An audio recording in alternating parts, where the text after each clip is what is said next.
Welcome everyone to the Campus Chronicles D&D campaign. I am Torii, the Dungeon Mom, and I'm going to have the players introduce themselves, their characters, and answer today's question of the day, which is, if your character was stranded on a desert island, what one object, if they could bring with them, would they bring and why? And we're going to start with Marek.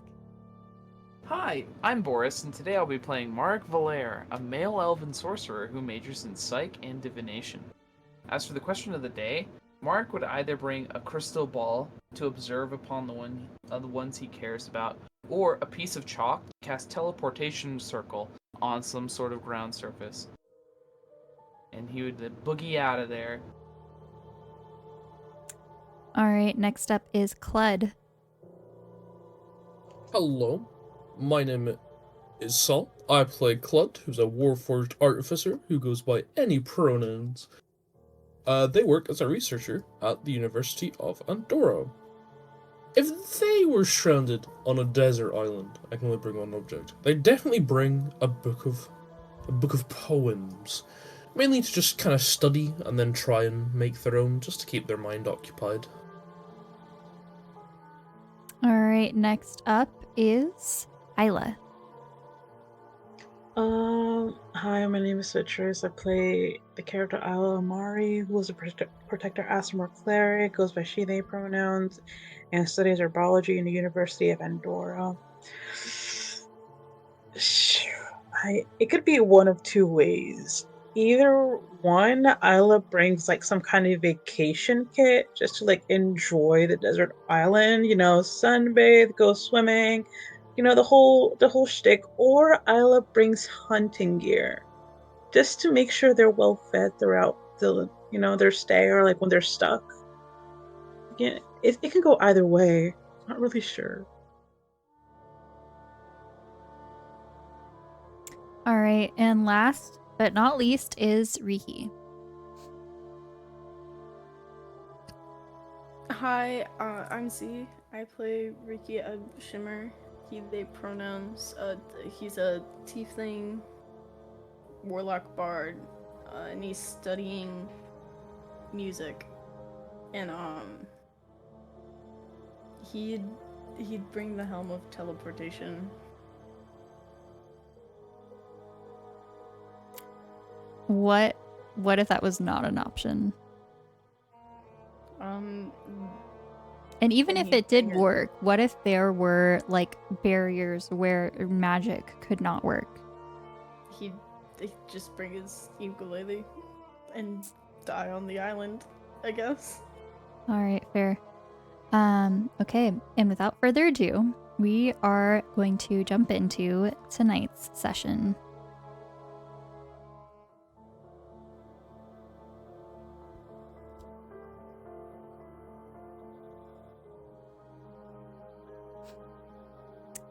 Okay, tonight's session summary or recap from the previous session is brought to you by Saul? Yeah. Yes, Saul. Oh. Last session, the party ends up meeting Section in a random warehouse, where they are granted all their gear from them.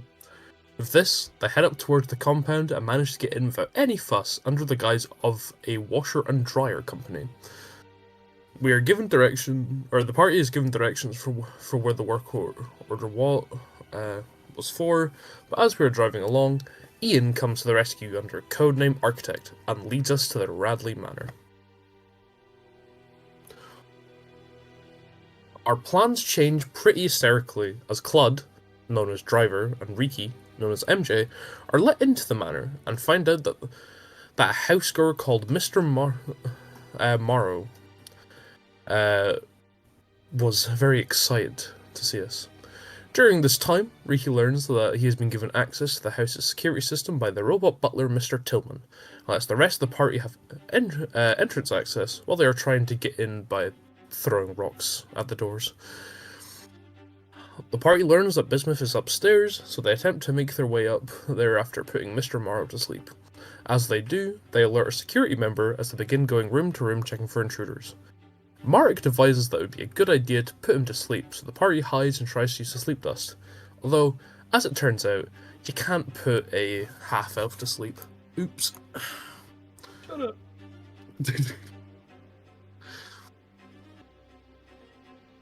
And so we are in the middle of combat. So we are going to jump over directly to roll 20. So yeah, currently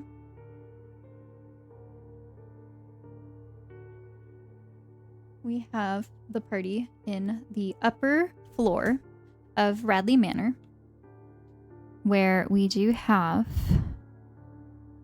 one person downed. And there was a fog cloud, I think, that someone created. No, concentration was broken in that. Concentration, okay, so it's gone. Okay, so Yeah. okay.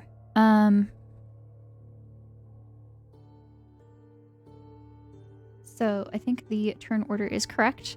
So, Riki, I'm going to have you go ahead and make your do your turn before continuing. Okay.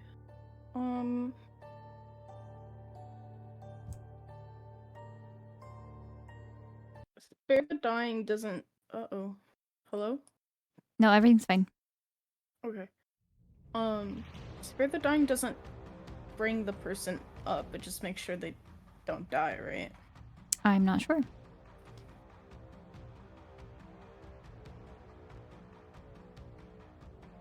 I think so. I don't even know if I have it anymore. I can't find it. Oh, I do. Okay. It means that they become stable, which means that at some point, after either 8 hours or until someone heals them, they will not die. Okay, then This would count as a spell, though, for your action. yeah, Riki's gonna cast that on the elf guy and then run and follow Marit. Or well, I'd have to.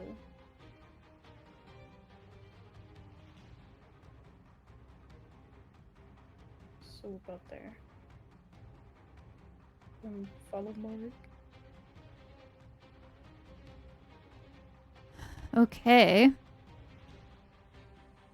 Next up is the guard side. So I did do death saving throws, but no longer needed as they are stable.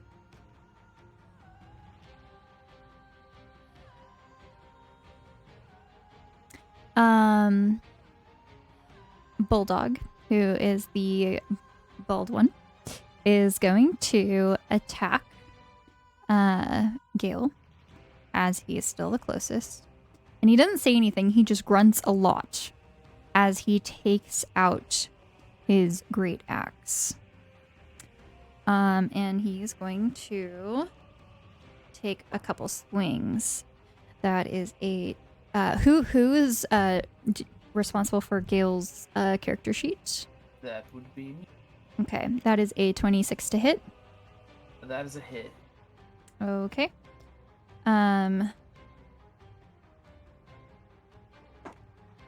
That is 16.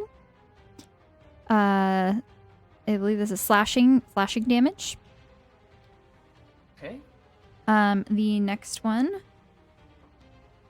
is a 16 to hit. Barely passes. Okay. That is another 9 slashing damage. Okay. Did I say great axe? Correct. Okay.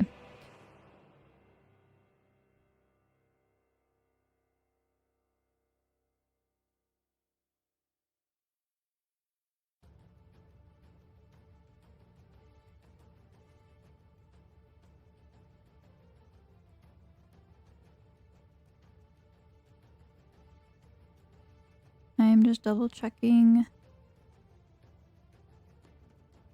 Actually, that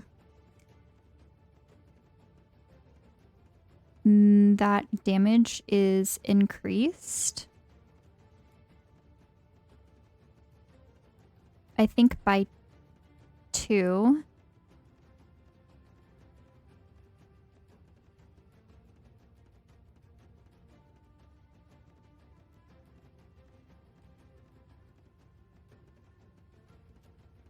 Yes, it's increased by 2 for each hit. So that would be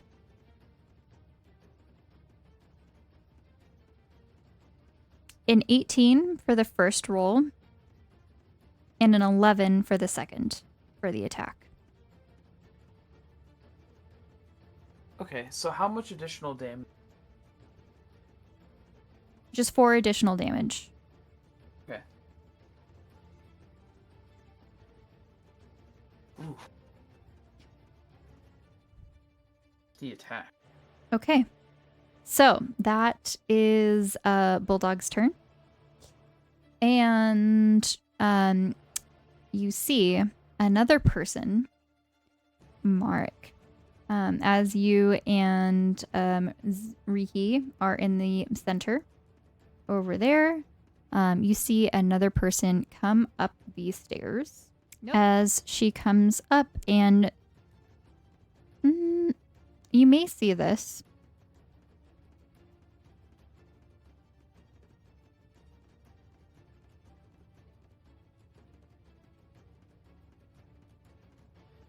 She is going to take a shot at you, Marek. That is a 29 to hit. Barely hits. Where'd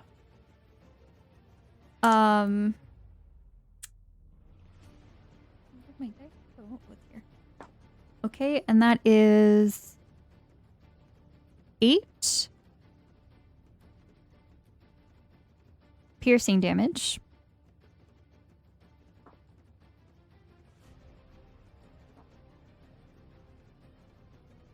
$16 to hit. Hits. Okay. The second one is 16 piercing damage. Ooh.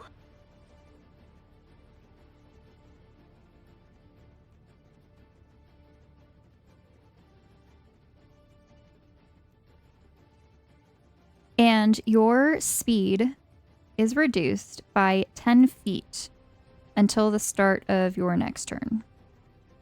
Until the start of their next turn.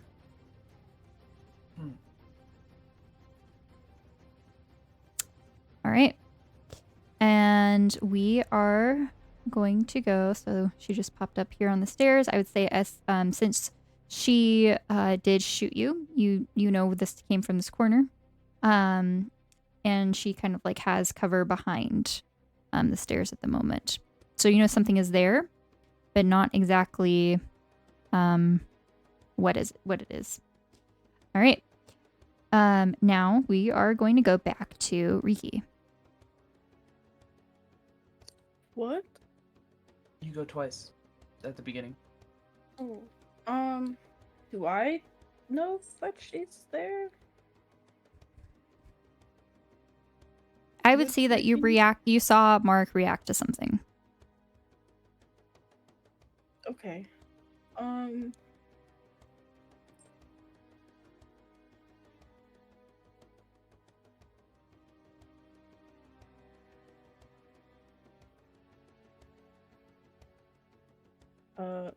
He's gonna just keep running then.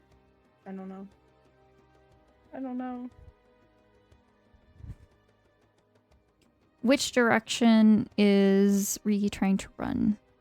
I can't really control my thing. It's glitching. Hold on. I can move your character also. I just need to know exactly where. Just forward to the center of the hallway, I guess? Like further down? Yeah. Okay. So that would put you past the green mark. Okay.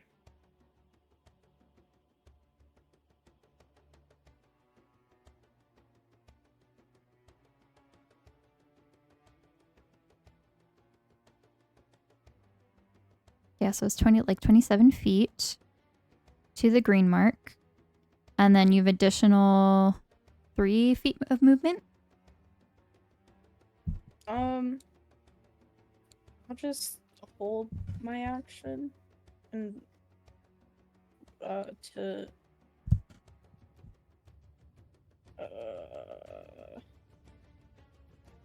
as you know, I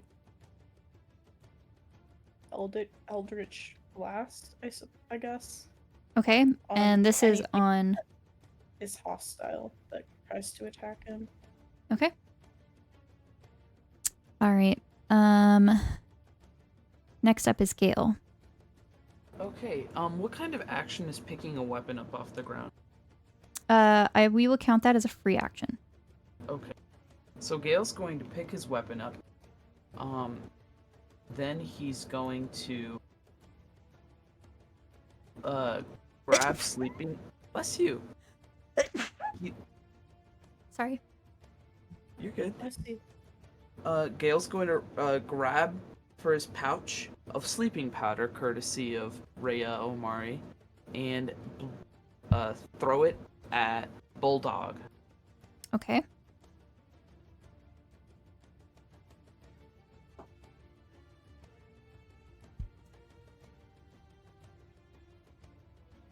And we decided that that would be whatever the character's spell save DC would be. So, Bulldog has a 16 wisdom saving throw.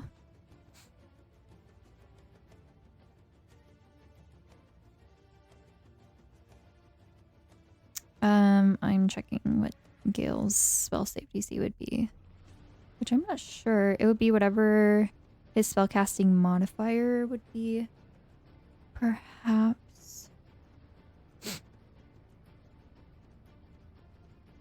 It would be 13. So, Bulldog is immune to the sleeping powder. You just see him kind of like cough a little bit and glare with piercing eyes. All right.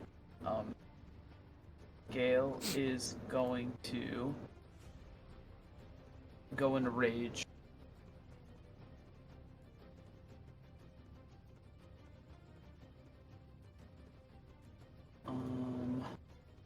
Let's see. So, frenzy only applies if a first attack is made, right?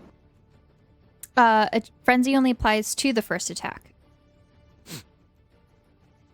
So you can choose to go into a frenzy or not. Okay. Oh, shoot. I'm so sorry. Mark, you take an additional 10 points of force damage. Oh, okay. I apologize. That was from when you got hit. By the way, everyone heard the sound of a rifle Damn. in the hallway. All right. So yeah, Gale goes into a rage. And the frenzy attack would apply to the first attack. Okay. As a bonus action. Oh, okay. So he just uses bonus action to go into rage. Yes, correct. So that will be Gale's turn. He's going to move. Gale can decide to attack recklessly on the first attack, which I think would just be part of which is an option because frenzy would have to be bonus action, I guess. Oh. But that would mean that you would get advantage on attack rolls, but any attack but attack rolls against Gale would also have advantage. Oh, I see. You know what? Gale's low enough that it's worthwhile to do a reckless attack. He's going to use his axe while enraged and swing at Bulldog. Okay. He's gonna make one step up north, just a little, and then make it. Let's see. Does a 22 hit? 22 hits. Okay. And that will be rough. 7 And, flash. plus rage, right? So Oh. I think they would have like a 2-point bonus, so probably 9. Oh, right, and it's a reckless, so he gets to roll twice. For the Oh my god! Oh, for the advantage. Oh, okay. All right. So, since that one is a crit, we will keep the 7, Okay. and then we'll just add 12 for the second roll, because the modifier wouldn't change, I don't think. Okay. Right? So that would be a 19 slashing damage total. Yes. All right. You see Bulldog take this huge swing from Gale's axe, and a huge slice breaks open on his arm, and blood is pooling down all the way down to his hand where he's gripping his weapon. With his face bloodied, Gale just lets out an evil grin.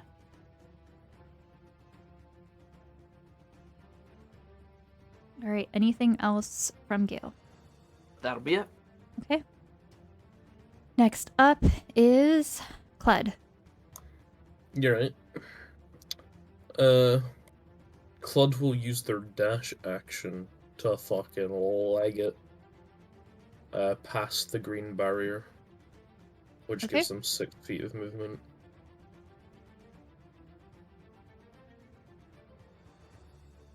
Okay. So let me move.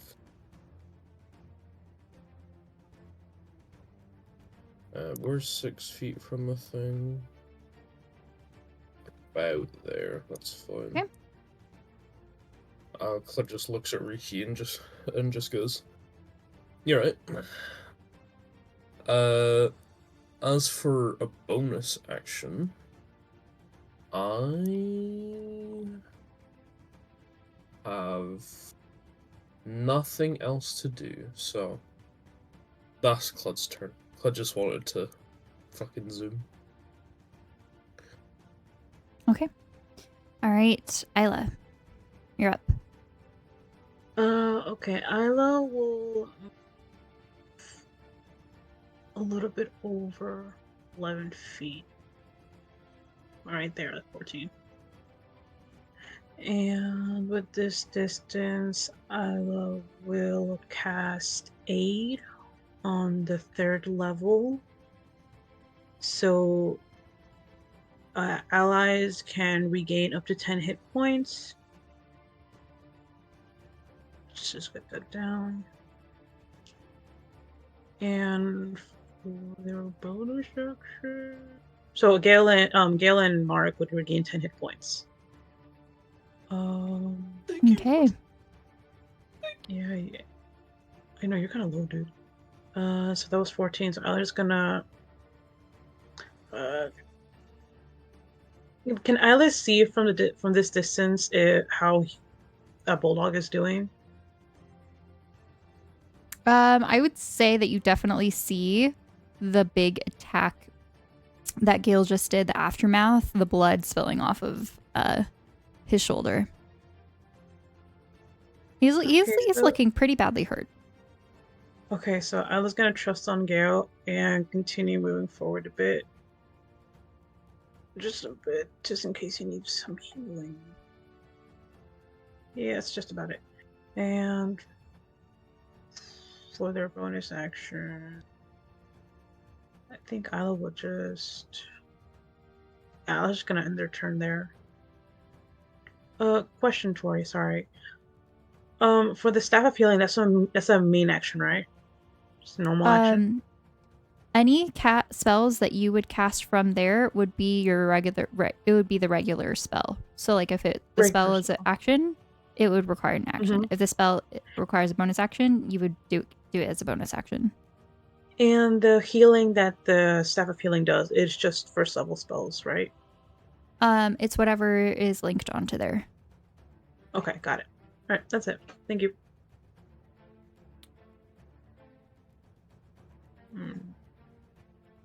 Okay, Marek, you are up. Okay. Let's see.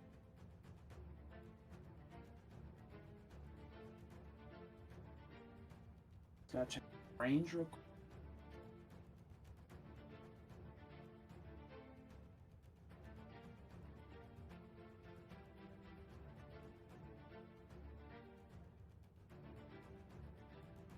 Alright. Mark is going to cast Wall of Force on this opening. Okay. He's going to completely block the pass.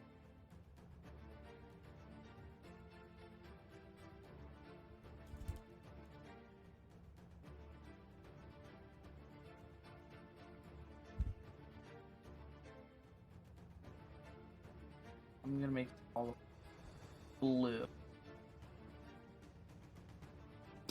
Is it going to be a horizontal or just barrier across that wall? Keep in mind, this is it is kind of like a distance. Let's see, 10 foot by 10 foot.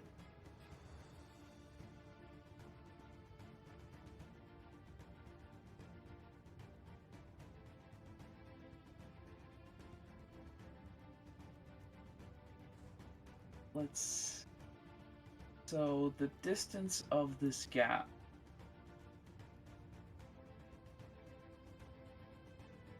would it be able to cover this gap, the wall, from horizontally?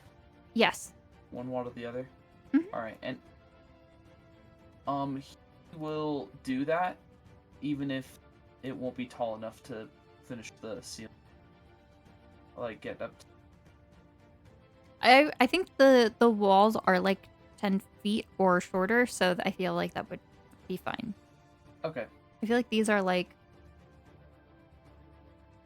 I don't know, like 8 feet tall walls.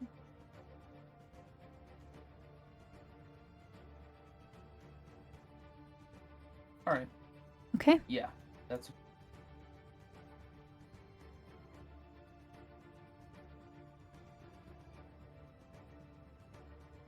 Okay. After that, he will use his to. Actually, yeah, he's gonna use his move right here until he can get like an angle into the hallway. I guess if I move it side, he just wants a good angle of the hallway. Okay. And he's going to say, "There's a sharpshooter. Be careful. That wall's not gonna last very long." Sharpshooter, I barely know. Claude, VDB, now's not the time. Scratch that from the record. Alright, that didn't happen. This is the second time, Boris. Take my inspiration point away. I don't care. Alright. Alright, it's gone.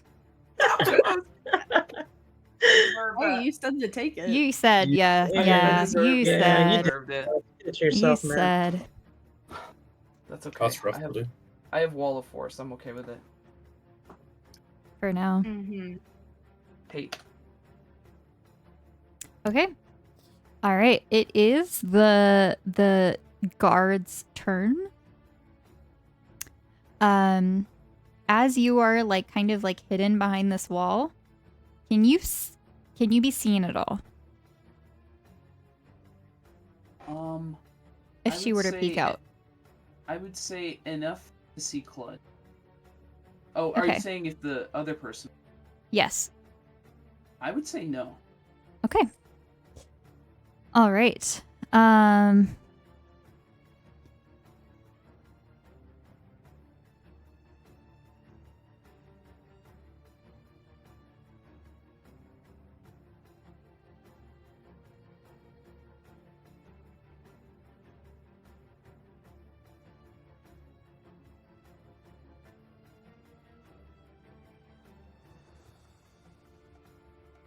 Okay, everything within this radius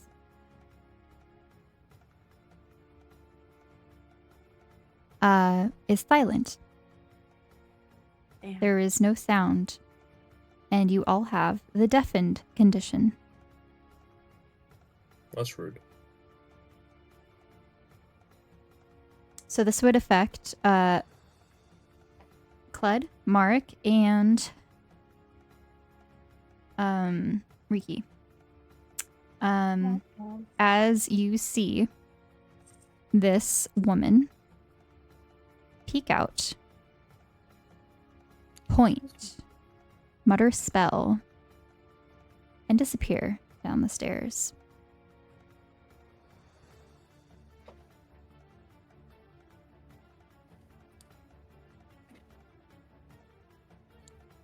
As for Bulldog, he is going to attack Gale again.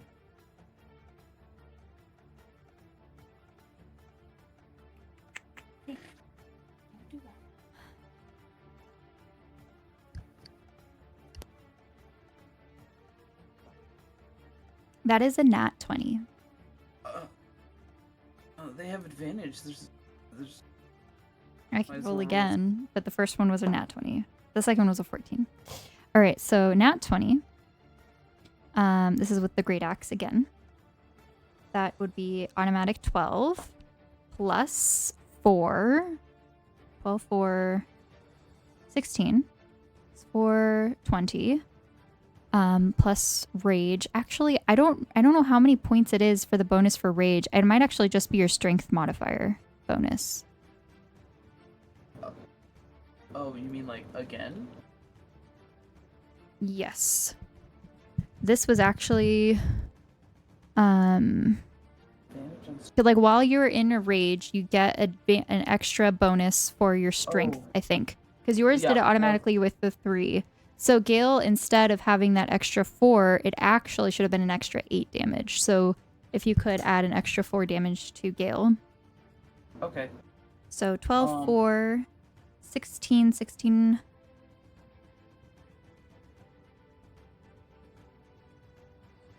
Plus, the 4 is 20. Plus, strength modifier for rage is 24. Additionally, Gale is hit with a grievous wound and has disadvantage on all attack rolls until Bulldog's next turn. Okay. How much damage was still? So a total of 24. Okay. That brings Gale. Does rage not give resistances? Let's see. You have resistance to bludgeon, piercing, and slash. Okay, so then it would be half. So it would be 12. Oh. So whatever damage Gale also had from before, I guess, is also halved. Oh.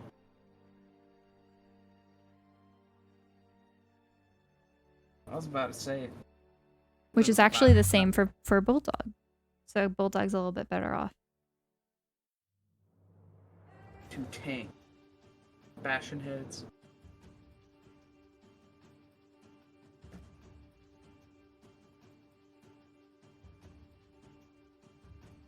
Okay. And then that's for the first attack roll. That's cocked. Okay. Weird. Nat 20. Oh. It was cocked. It was like half 7, half 17. Put it in I've Dice never Joe. seen that before. Okay, another nat 20. 3, 12, 15. 15 for 19, 19 for 23. Slashing damage. Which halved would be 11. Okay.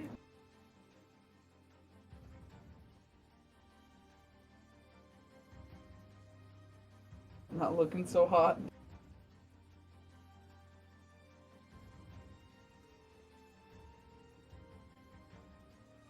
Gale's a little pale.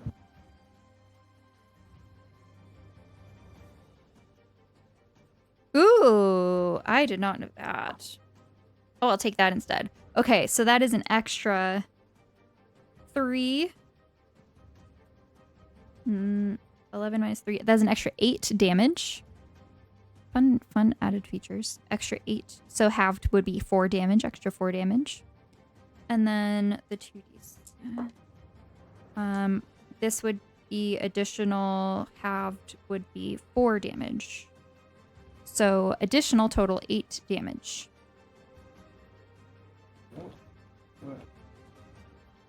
There you go. Alright, Gale is down.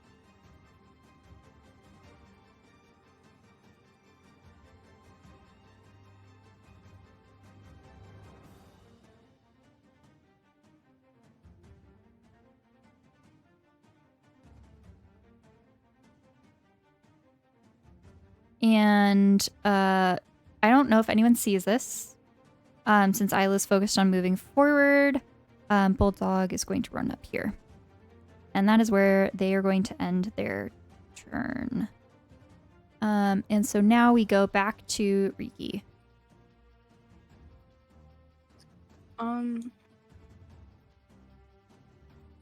Would Riki know that Gale was downed? If Riki is focused on forward, I would say no. Especially since you can't hear anything. Okay. Then Unless you decide you think your character would look around to see where everyone is. In which case, don't- Gale would just be, well, it's kind of around the wall, so I would say maybe not. Yeah. I don't think he would. Just gonna go try and open doors. Okay. So the doors that you see, there is obviously the wall of force blocking the stairway.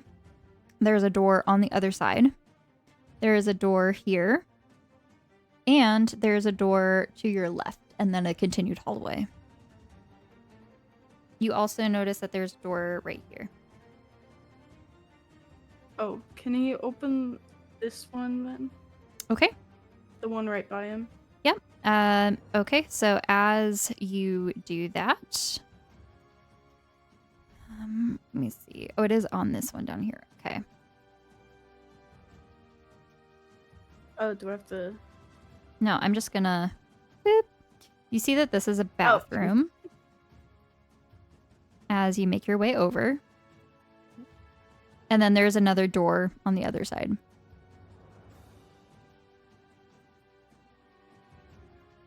I don't know which room it is. Okay.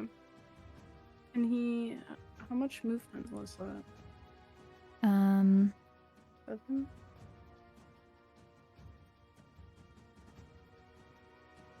Can he go open that door as well? Okay.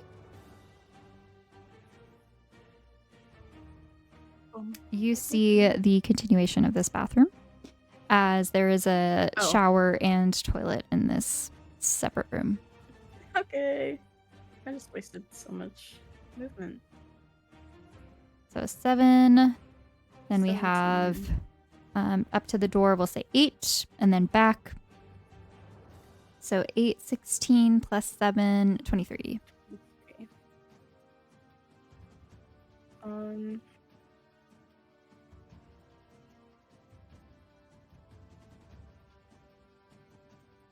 would he be able to open that door?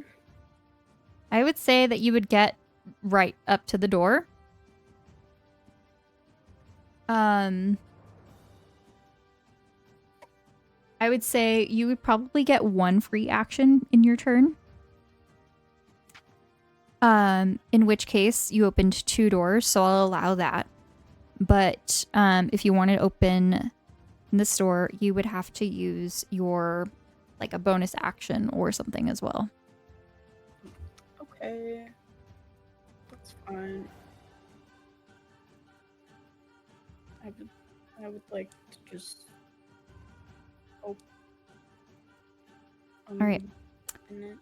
This door is locked. Oh.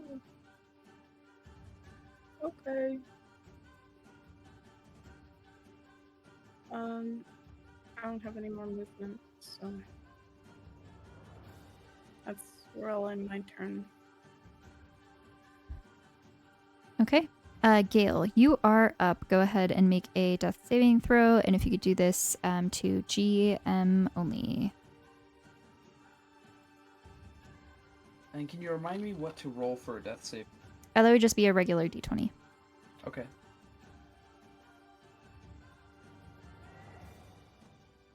We rolled it in the other. So I will say, Mark, as Riki moves, you are no longer deafened. You are out of that zone. But Cled is still deafened.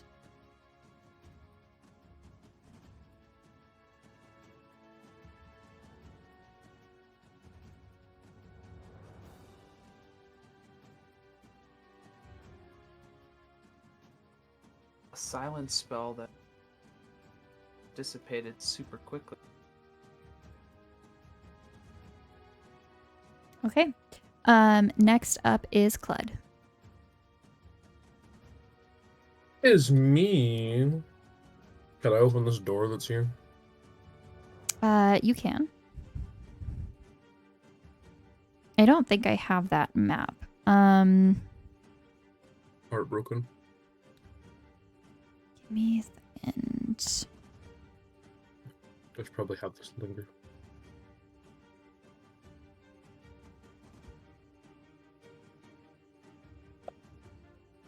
No water. Shit.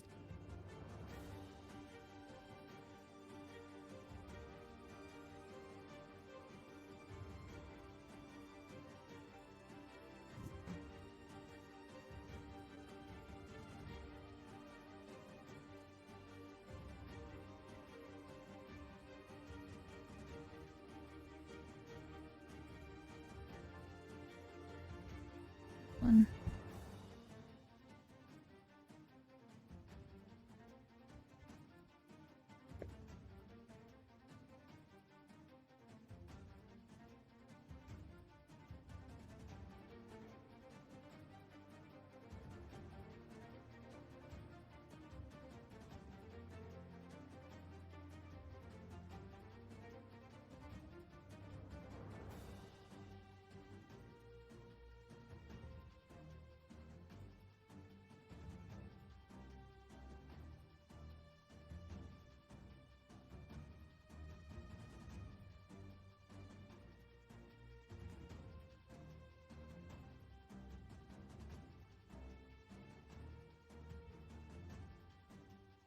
Okay, and then only Cled would be over here, right?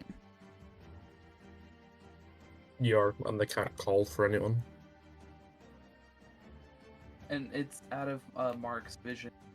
Cled is. All right, so I'm going to switch you over. Oh. So you see a very narrow, empty room. There are some bookcases, cobwebs in this area. Okay. That is all.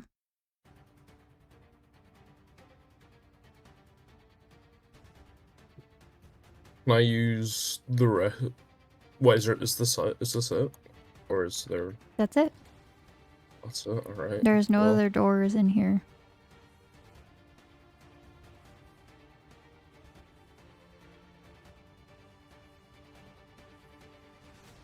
That's weird as fuck. Alright, well, Clud will exit. And, go try another door, I suppose.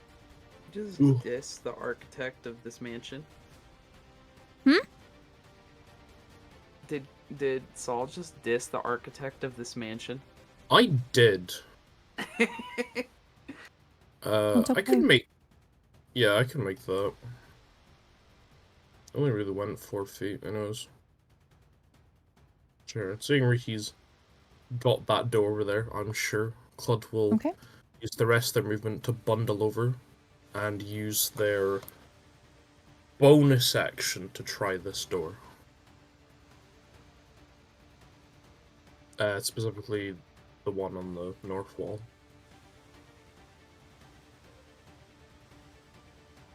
All right.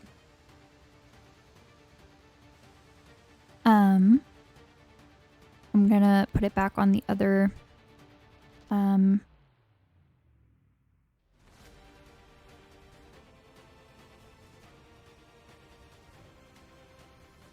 the other screen.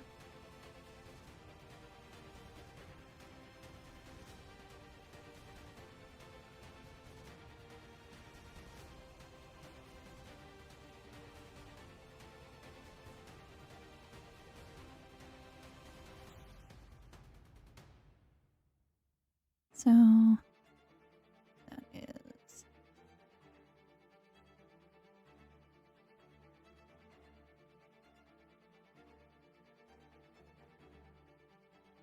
you see a bedroom.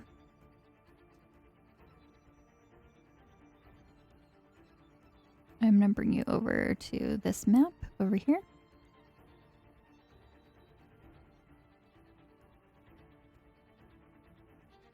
You see what was once a baby room. This area is rather, it looks a little neglected. A lot of the materials in here, they look very expensive, very nice, but there is a lot of dust in this room. Cobwebs reaching all of the corners, cracks and crevices.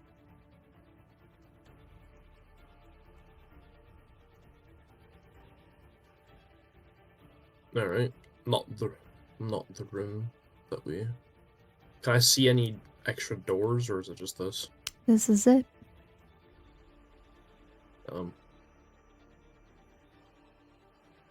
Imagine having a nursery inside your big home. Anything you'd like to do in this room? Can I have a look at the paintings? Sure. Anything? You see this one is butterflies. Over here is an Arctic scene. And then over on this wall is a kind of like a watercolor sky image. Ooh. Like a lot of nature themes in here. If you like for this to be your full action. Yeah, might as well.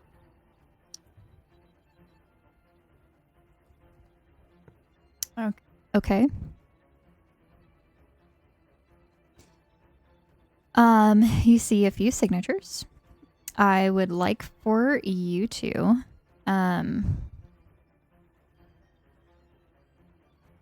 make a intelligence check or a history check to determine if you can figure out what the artist is.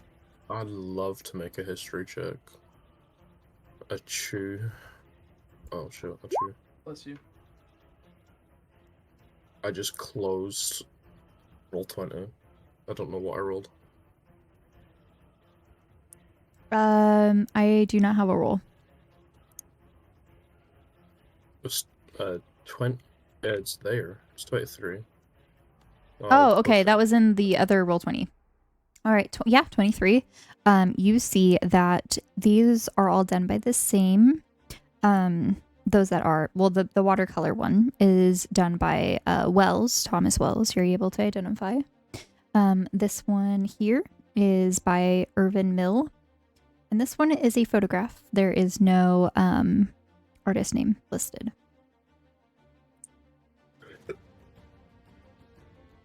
Very interesting. Suppose that's my turn. Okay. We're gonna go back.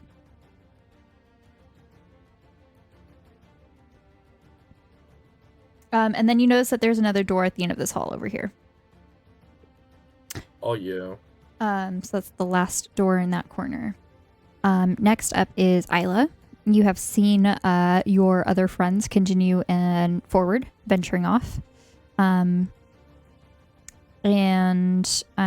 behind you, you hear loud commotions. What would you like to do?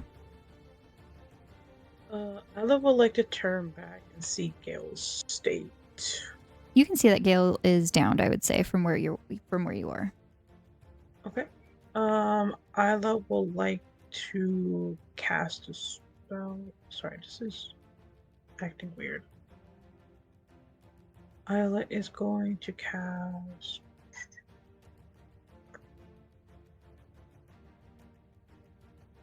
No, wait. Can Isla see the bulldog? Yes. Is he still there? Right? Yes. Damaged? How messed up does it look? He looks pretty okay. Fuck. He's taken some hits, but you know he looks like he's doing actually pretty okay. All right. Let's try to change that real quick.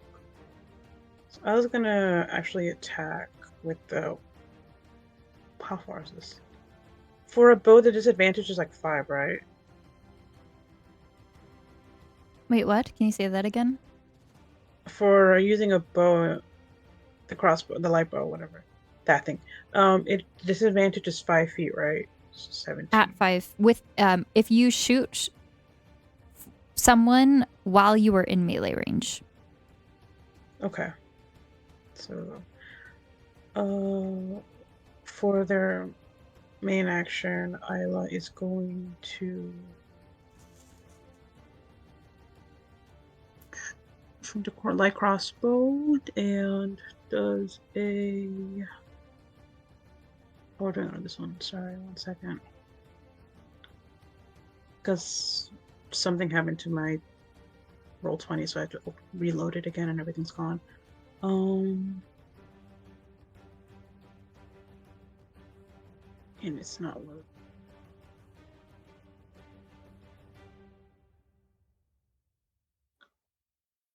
Sorry, it's just like it's not loading at all. No, it's okay. I don't want to postpone this song. Try to reload the page. Got it. Yeah, I got it. I reloaded it finally.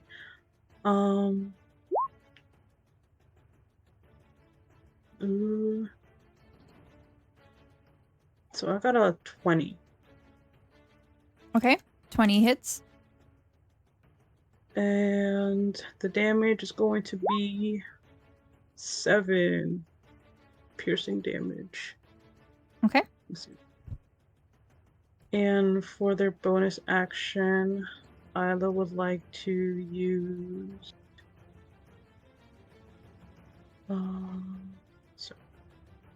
Healing Word on the 3rd level for Gale. Okay. So Gale, forgetting what this thing is. So it's gonna be 3d4 plus 5. So /R 3d4 plus 5. So Gale's gonna heal for 11. Okay. When Gale goes down, does he stay in a negative state, or is it brought to 0? 0. Okay.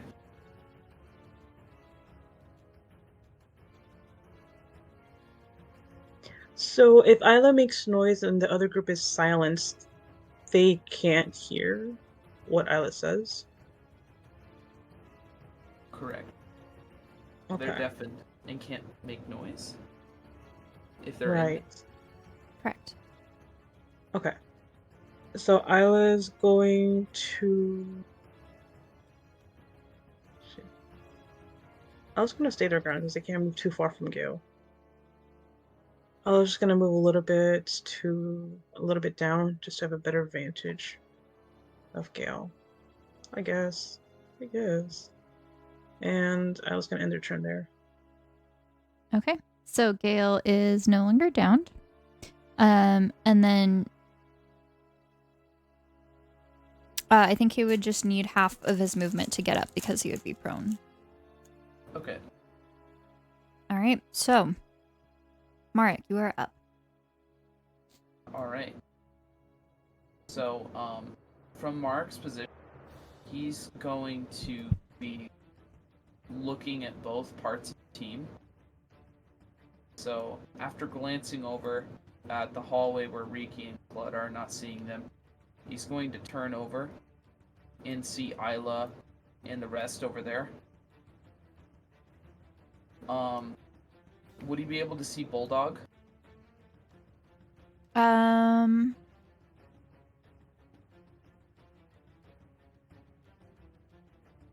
would say so, yeah.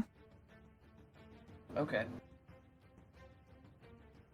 Mark is going to thrust his hand out towards Bulldog, and he's going to say, "Aim true!" and cast a 4th level magic. Magic missile? Yes. Okay. So that would be 6 darts.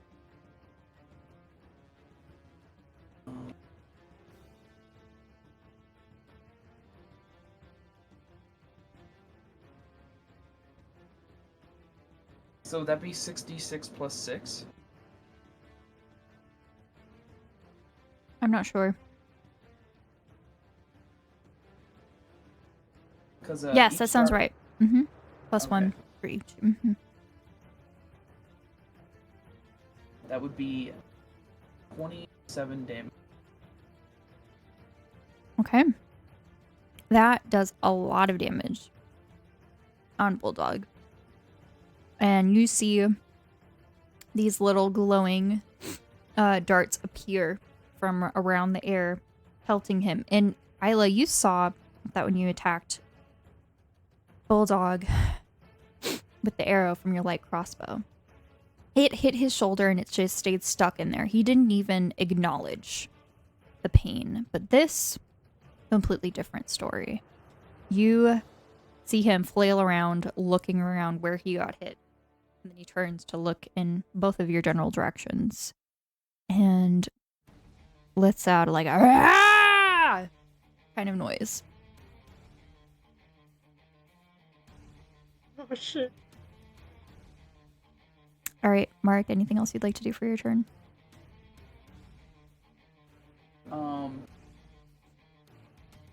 Yeah. Mark is going to make a dash for the direction that Riki and Clud ran in. But he's going to yell out to Isla first. Allie, I'm going with the others. Do you need me? Would Allie be able to make a response on Mark's turn or no? I'll allow it. Go ahead. Go. Got this, maybe? All right, I'll be back soon. And Mark makes his movement of 30 feet. He's gonna run all the way to this corner.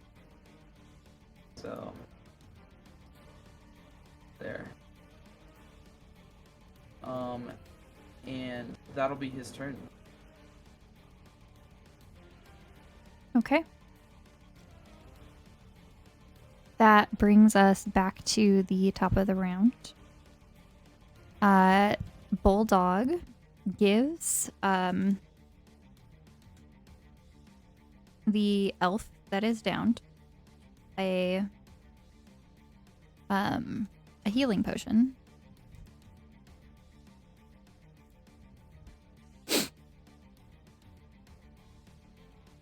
Should have left him for dead. I didn't want a dead man on my conscience. Yeah, that's fair. You're a good person for that, Riki.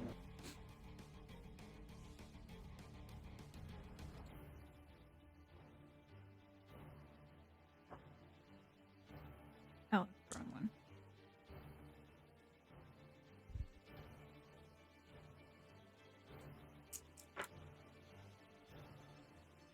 Two, 4, 6, 6, 3, 9, 9, 2, 11, 4, 15. 15.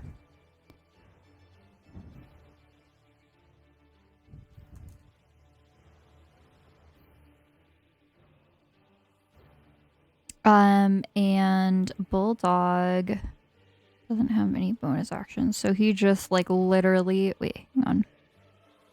No, that was it.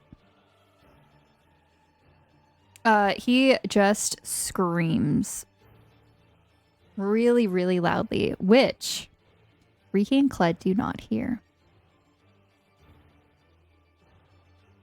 Or Mark, no. Marek and Isla can definitely hear this, and you feel that as he is screaming, that same scream as before, just like echoes throughout the house, and there's like a slight vibration in the air.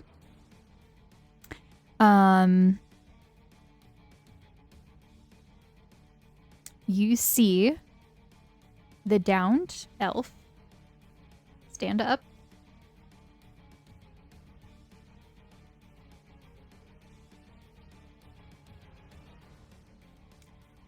And he is going to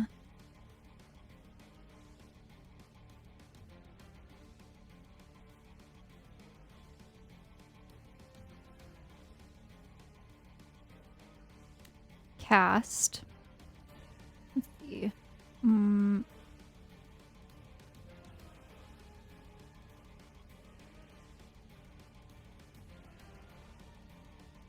Scorching Ray at the 2nd level.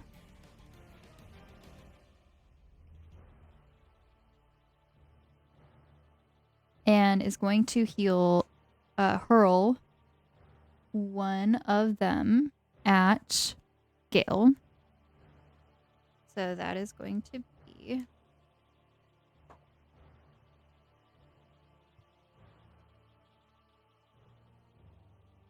16 to hit. Which I think hits. That barely hits. And that is 7 fire damage.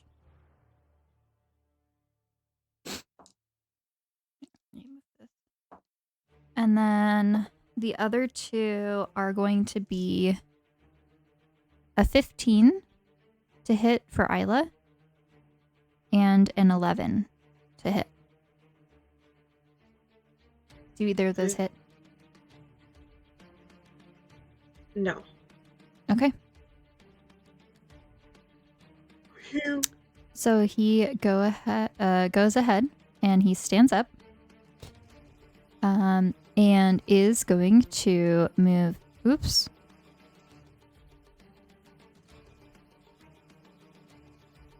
This way. So 10 feet. And it's going to get about here. With Bulldog running right up to Gale.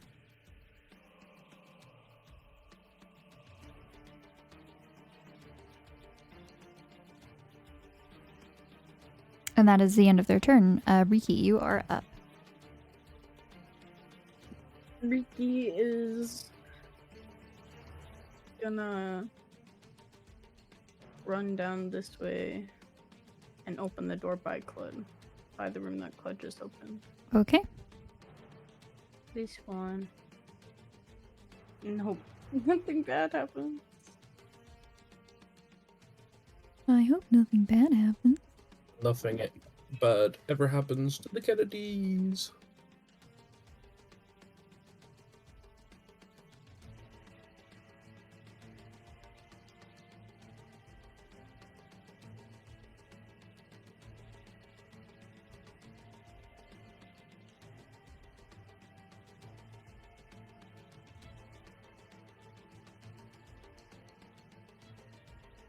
All of these rooms are going to be slightly different scale, and I'm so sorry. That's okay.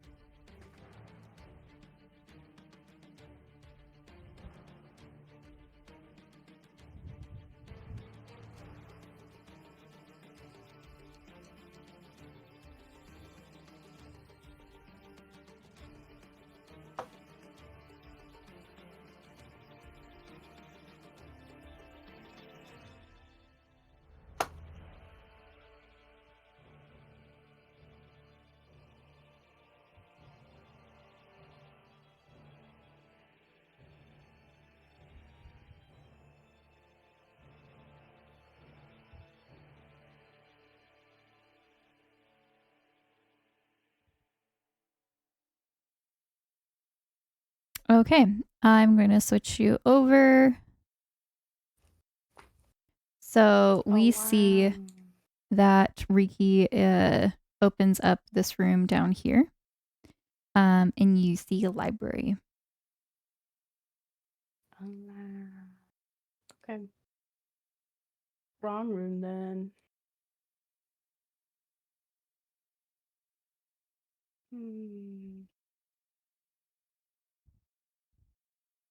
He will leave the room and join a club.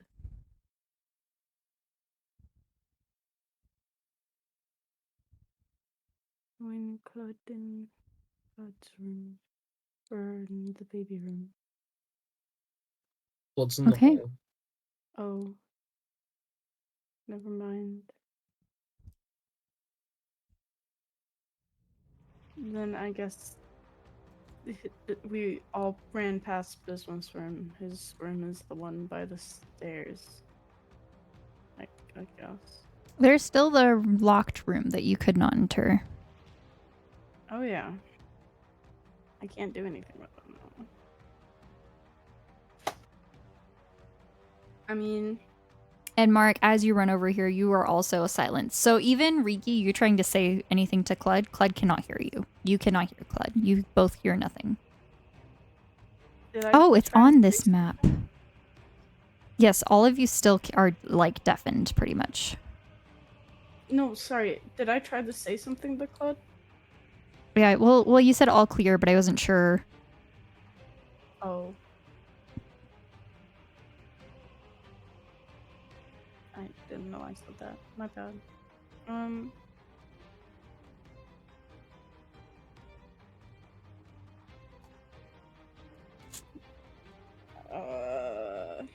I guess Riki will try and go back this one, but he can't go all the way over. He can only get to there. I can even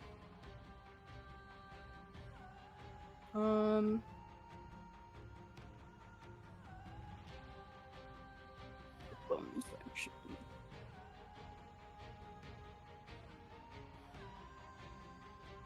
As a bonus action, I can use Misty Step. So, I'll Misty Step the last 5 feet? 4 feet to be in front of the door. Okay. And I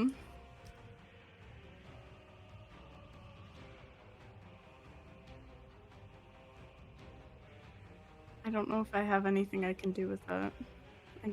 There's nothing I can do. I mean, I could... Alright, just keep in mind Misty Step does take up a spell slot. Yeah. Okay. Next up, I won't anything do else? that, 'cause there's nothing I can do anyways. Alright, next up is Gale.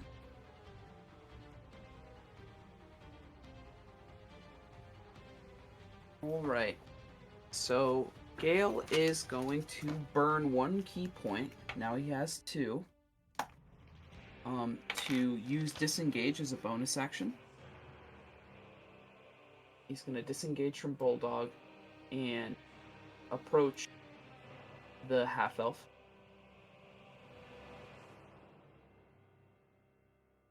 Let's see. Is a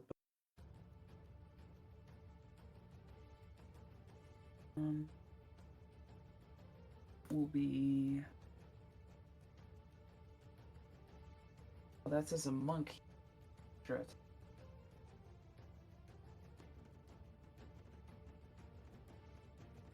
So I'm seeing that Gale is multi-classed, right?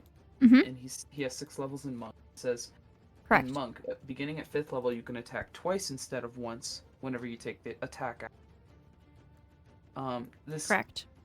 So he can swing his axe more than once. He doesn't have to use his Since fists, right? this would be monk, this would apply to the monk fists because monks don't use weapons. Okay. If it says barbarian swing twice instead of once, then that's different. Okay. And oh, thank goodness, the barbarian has the same perk.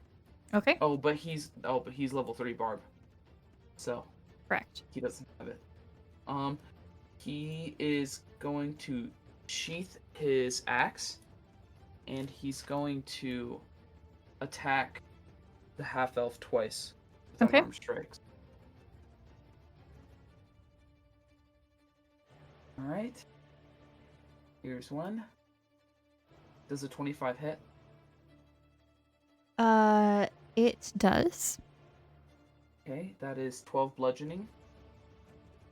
Okay. Alright, a second attack. Does a 24 hit? It does. That is 6 more bludgeoning.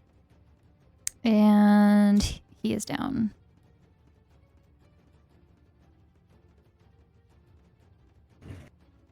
Need a hand here! Gale shouts. Only Isla hears this. I'm That's the only one who needs to hear it. It's okay. Yeah, yes, Isla, who saw that Gale was badly hurt and then decided to use the spell for an attack instead of a healing. What do you mean healed her? She healed him in spirit. The second round? No, he was Yeah. healed. Not the first, not the one before. All right, next up is Clud. Well, you know, seeing as Riki ran away from that door, then ran back to it. You were right next to Riki, so you saw that inside. You saw like books. Yeah. But like seeing Riki run from the door they were at Correct. to this door and then run straight back to it makes Clud think something's going on there. So something devilish is going on there. So Clud's gonna waddle on over. Okay. Try the door for their 3 action. Okay.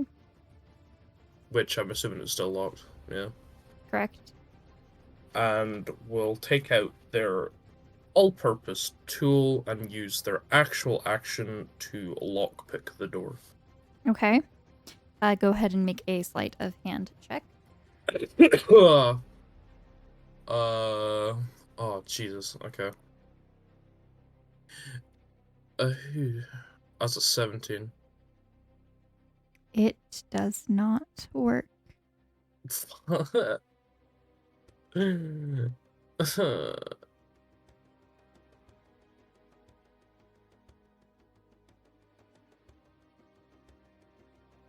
I'm depressed now.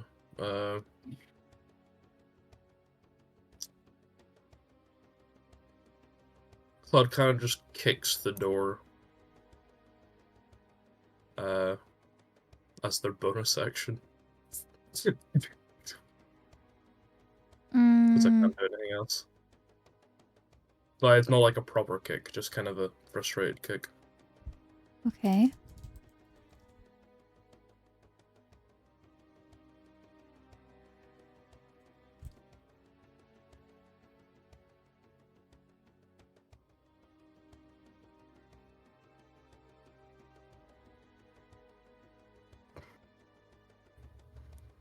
Anything else?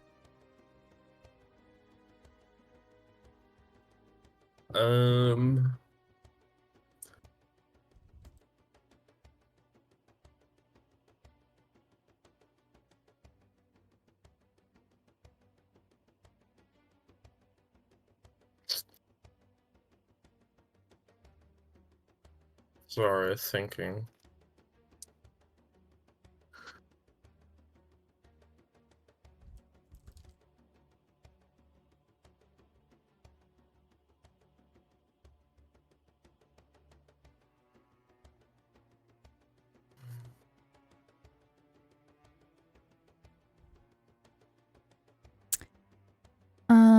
Okay, so after you is Isla. Let me check my notes.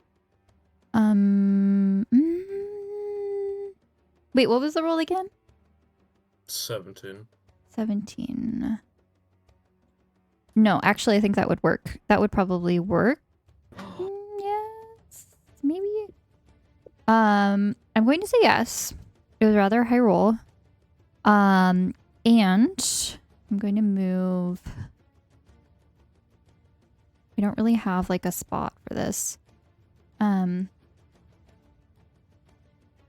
Also, because Mark is here. Mark heart emoji. In this corner, at least. Blood heart emoji. Okay, let me see. Mark heart emoji.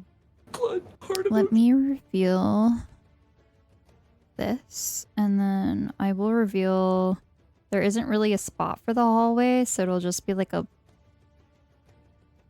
empty like black corridor, but we can pretend. I love pretending. I'll just do like an estimation. Foo Fighters made a song about that called Pretenders. Sorry.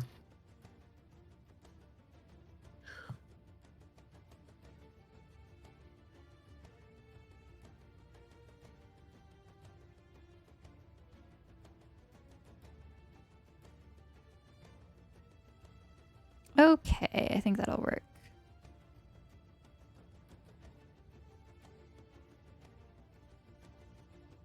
All right, so you have entered into Bismuth's room. As you enter in, you see that it is very rather neat. There's a bunch of different dark sort of furniture, gothic furniture. The room is filled with starry lights around the walls. And laying on the bed, attached to an IV, is an unconscious Bismuth.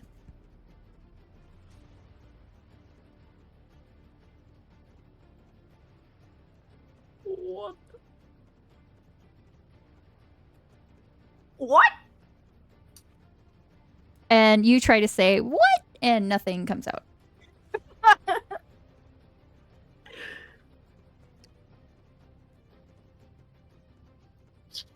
Sorry. Thank you, Boris. Kale, what are you doing here? Goodbye. Yeah, I mean, I suppose Club will just use the rest of their movement to get in there.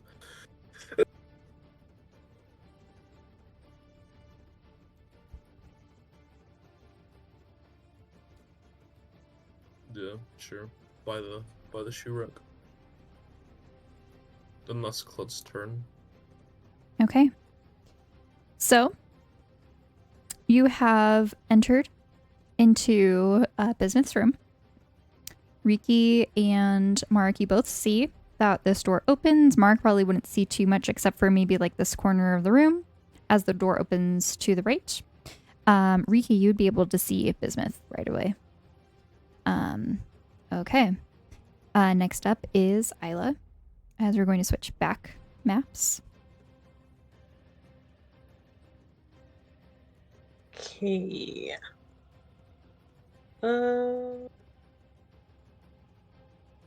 Isla's gonna go towards Gale. Gonna move this way. I just want to see the distance. 17, right here. So he's down, Gale's up. And how's the big guy looking? Big guy still looks quite strong. God damn it. Ugh. And I look to see Gale. How's Gale looking too? I don't think Gale's looking very good at all. You know what? Gale has can like 2 power HP. spurt. Okay. Gale is Okay. quivering. Just Okay. gotta beg for the heals at this point. Let me see. It says our cleric. It's okay. I'm not in the party. Exactly. It I doesn't have all the affect me. power. It gives when you give someone power, Torii, it makes them invisible. Just remember, you do have that inspiration, by the way. Okay. This I thought the inspiration was for saves. Everybody. No, yeah, I know. Non-combat roll. Yeah, Non-combat. non-combat. Okay. Mm-hmm. Okay. Cure wounds is a touch. So the touch would be 5 feet, right? Yes. So if I want to do cure, okay. Cause I'm 17. So I'll be able to make it. 17, 10. This guy's still conscious, like down. I was gonna cast Cure Wounds on Gale. On the 4th level. Since he needs it so bad. So that is 4d8 plus 5. Please, please, Let's please. see, slash R. Question: 4d8. If Spare the Dying was cast, would that count if the person was like came back and then went down again? I don't think so. I don't think so either. I was just verifying.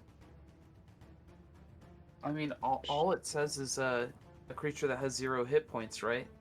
Correct. So technically, they no longer have 0 hit points. So, Oh. well, because they were healed, and then yeah, so it would have to be a new one. Okay, I was just checking. 26.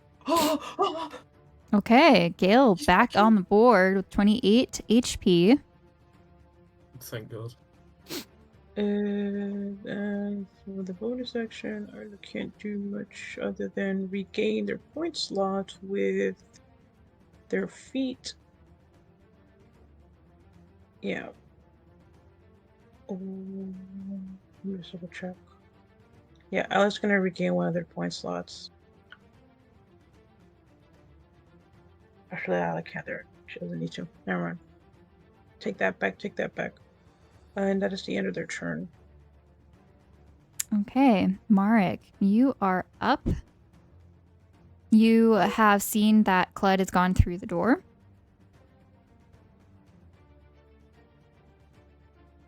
All right. So what kind of action would it be for Mark to give someone else an item? Depending on the item, like if you are giving someone unconscious something, it would be a action. If you're just doing a handoff, that would count as a free action.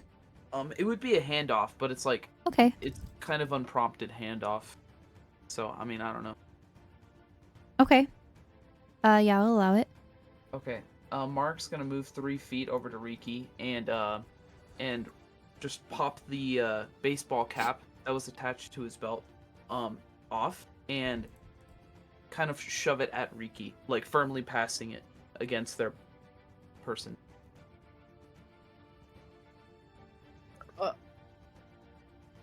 He can't say anything.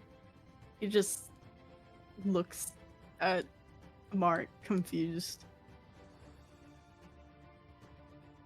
Mark then lets go of the hat and is going to use the rest of his movement to run to his previously held position over at the corner. Over here.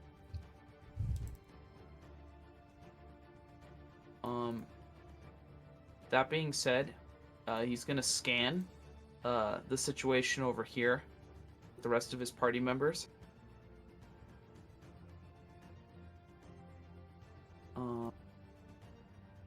and he's going to cast another 4th level magic missile at Bulldog.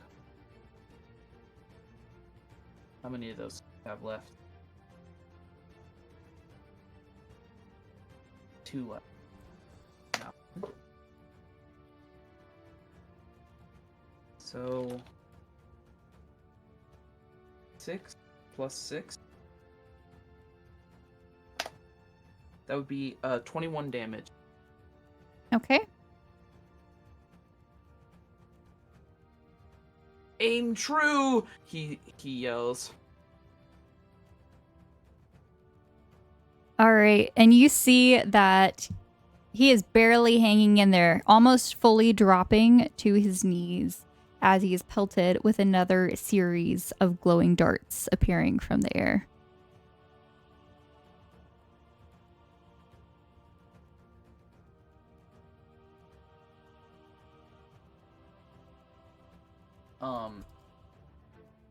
And that will be Mark's there. Actually, can he speak? Mm-hmm. Okay.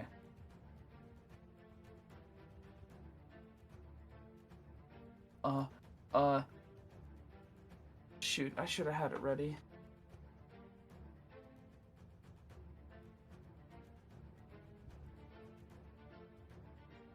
Toolkit acquired!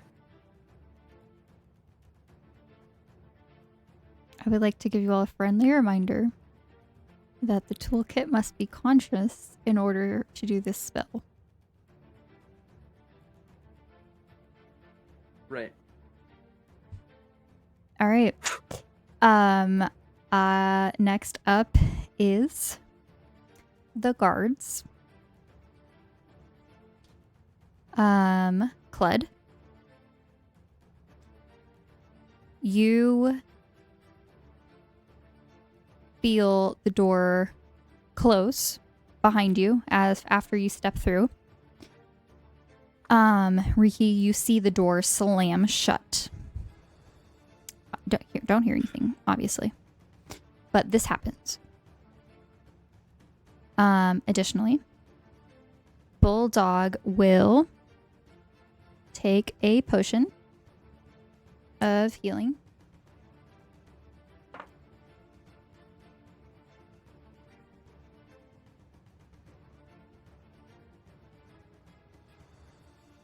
Okay.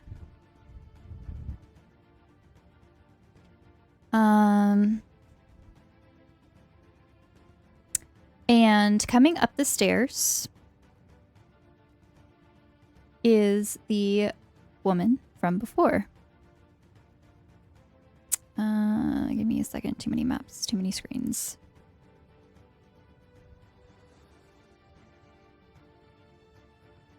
Whee! She comes up the stairs.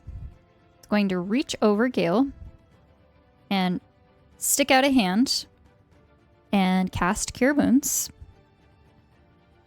at the 2nd level.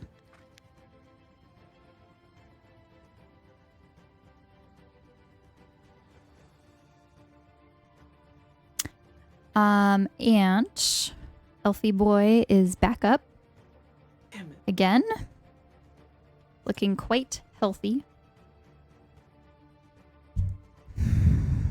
So they both get healed. Let's see, for her bonus action.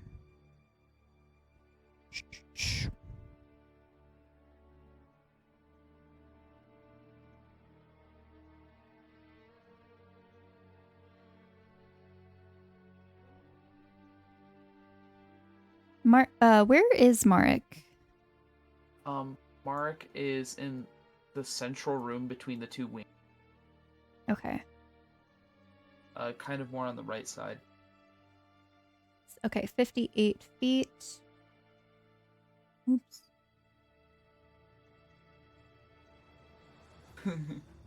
Through some banisters.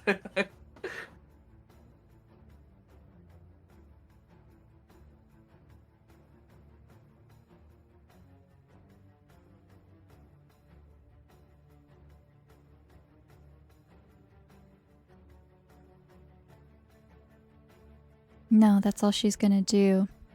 And then she is going to quickly back down the stairs also.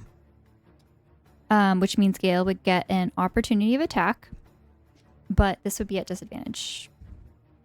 Okay. So Gale is unarmed currently. That means it would be his fist. Right? Is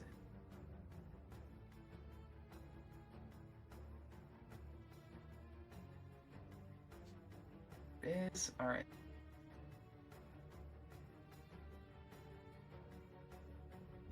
Um, 16 to hit.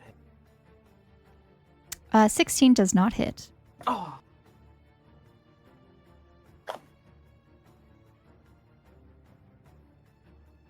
All right. And Elfie Boy, now back up, is going to cast a spell.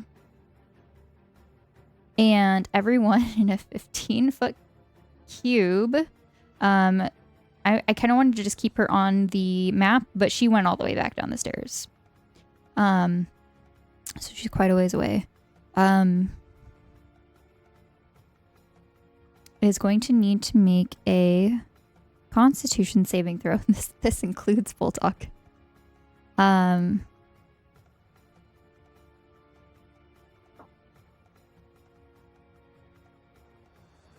So that would be Gale, Isla, would both need to make Constitution saving throws, please.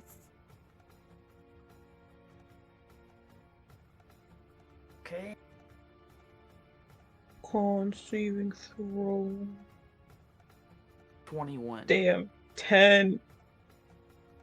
Oh. Would a saving throw count as a combat roll? Yes. Shit.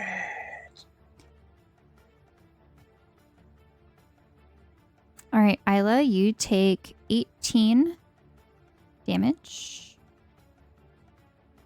Okay. And then Gale was the one with the 21, so that would be a halved, so it'd be 9.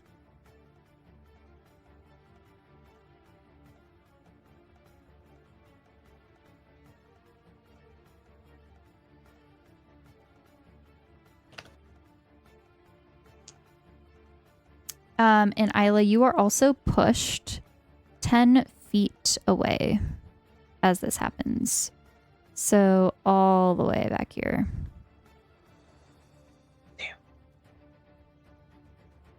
No, cookie. And he is going to move 9.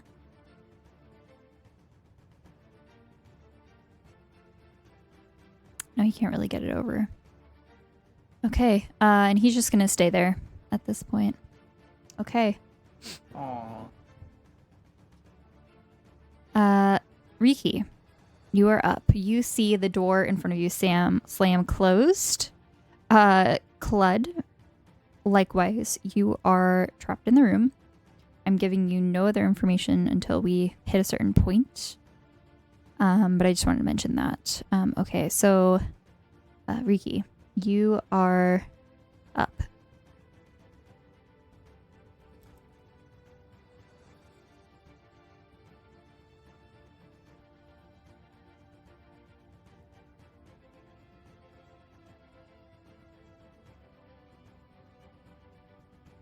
Z?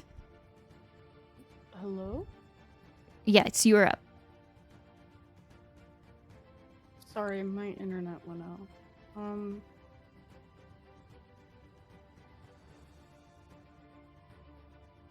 I don't have anything I can do. There's nothing I can do. Everything I have requires a verbal component.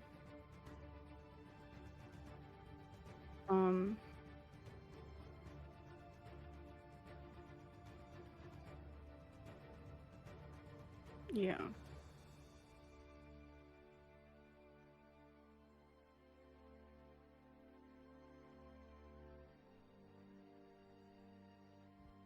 There isn't much I can tell you at this point. So Yeah, I just can't do anything. That's all. I can like bang on the door. That's about it. I mean, you could try to open the door as well. You can try to do things. You can do strength checks or hitting things, or you have other weapons. Hello? You do have other weapons. Doors have HP typically. I can't hear anyone again. Z, Hold on, I'm gonna Zay! join my Z, you Oh my have God, someone- weapons. Someone casted silence on Z. Actually,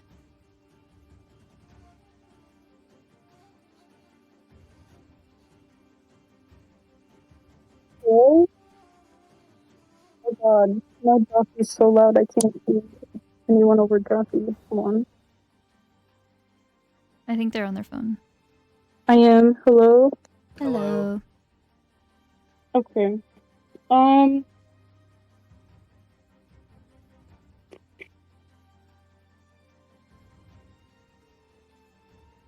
What? Can you just like try and open the door, and if that doesn't work, I don't know, try and kick the door handle in? Okay, you try to open the door handle. It does not work. So that would be your free action. You can try to Okay. attack the door. Riki does have other weapons. Yeah.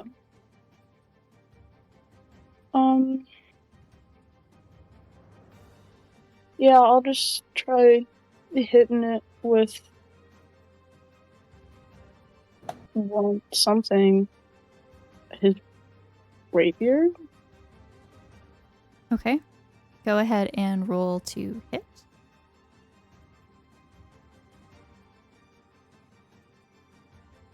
It's a door. Yeah. 24. Doors still have AC. 24 does hit. Go ahead and roll damage. I thought doors were automatic. It's not loading. Hold on. God damn it. Why is nothing loading anymore?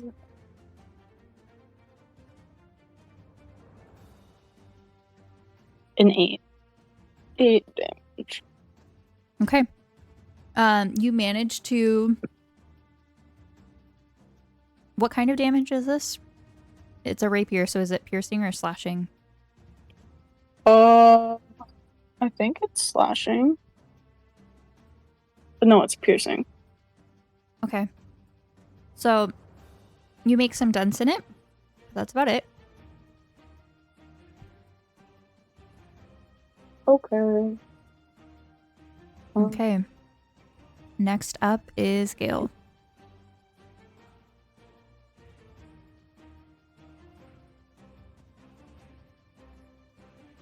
Okay.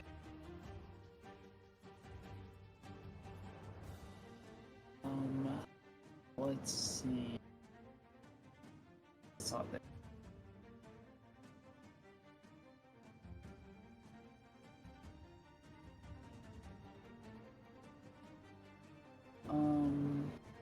Will be one.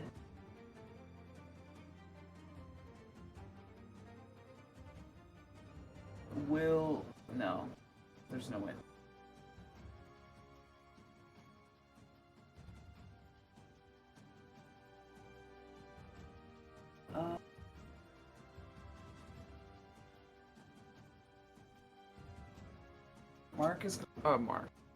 Gale is going to remain unarmed and attack the half-elf. And then use Flurry of he's gonna firstly attack the half-elf with an unarmed strike.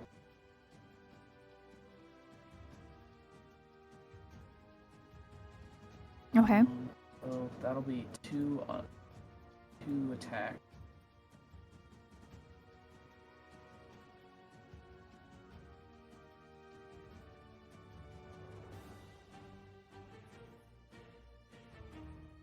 There's one. Does a 23 hit?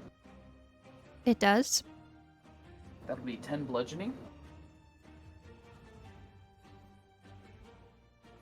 And he's gonna swing again.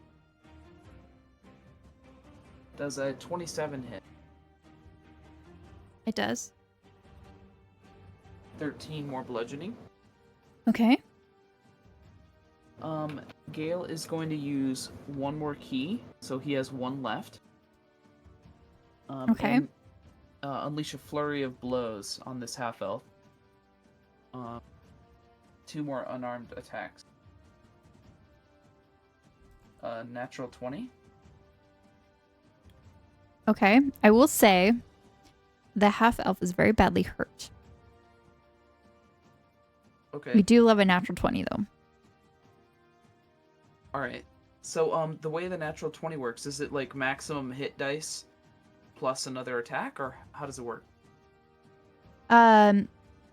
You rolled the 1 attack, which was the 13, and then we're going Right. to add the 1 maximum hit dice, which would be an 8. So that would be what? 21 total.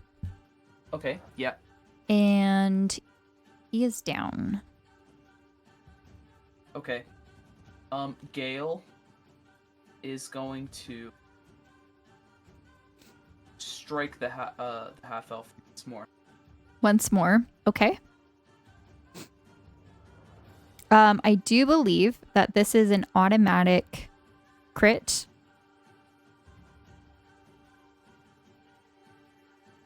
Okay.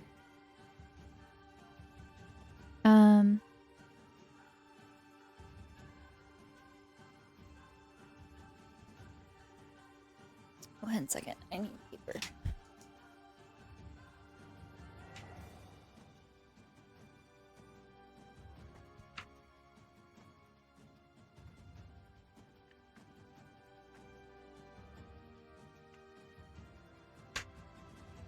Okay. So that was 21, right? Yeah, for the previous attack. Okay. And And then this one is a 23 to hit. That does hit, obviously. So automatic crit. So go ahead and roll damage. That's a 9 plus an 8, which is a 17. Okay.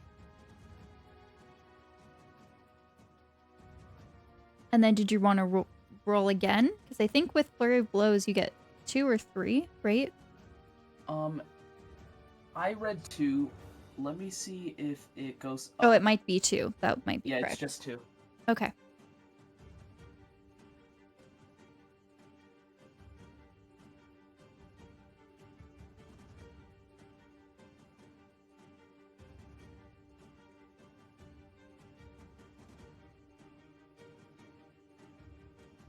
All right, Isla, you're up next. Just to let you know. Can Gale use his movement? Yes.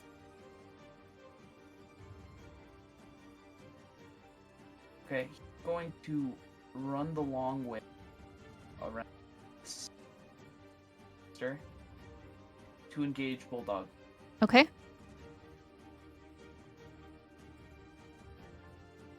Let's see. Activating Flurry Blow is a bonus.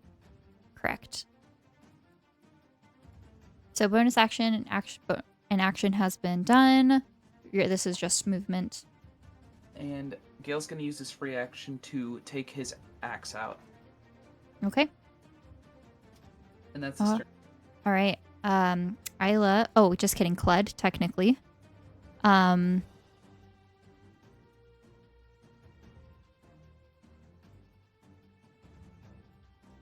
Yeah, technically Clud. Okay, Clud. What one? You are... We're going to go back to the other room. In this room, trapped. And you see Bismuth on the bed. What would you like to do?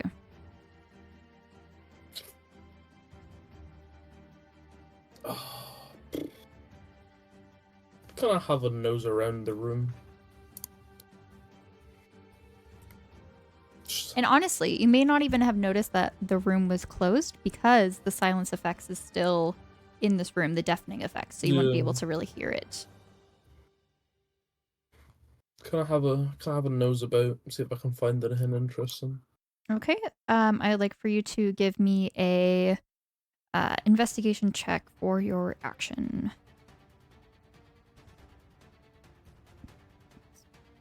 Ricky's right there now, and then Marek is. I can't read somewhere else, investigation. I think. That's a dirty 20. Yeah, Mark is somewhere else. Okay, dirty 20. What kind of like things are you looking for? Any like pictures, maybe any books that seem somewhat relevant. You mostly find lots of memorabilia, different photography things, artists, band posters, things of that nature. Not a whole lot of books. Mostly just like memorabilia, collectibles, things of that nature.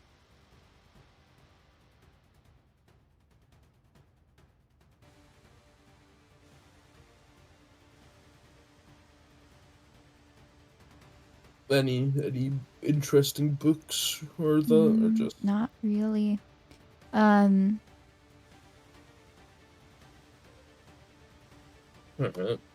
Well, suppose Claude will walk over to the Bismuth, who's asleep, unconscious, did you say?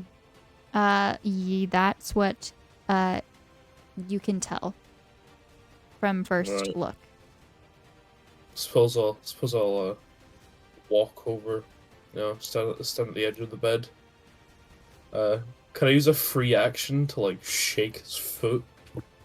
For a wiggle, yes. Yeah, sure. Nothing Just happens. a wiggle. Alright.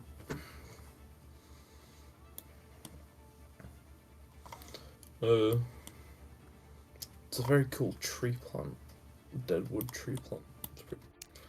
All right, and we're gonna go back to the hallway. Isla, you are up. Isla is going to get a little bit closer to Gale and cast Cure Wounds.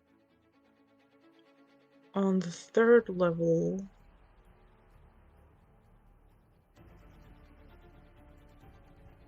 I keep on clicking the wrong one. The 3rd level, so that's going to be for 1 3d plus 5.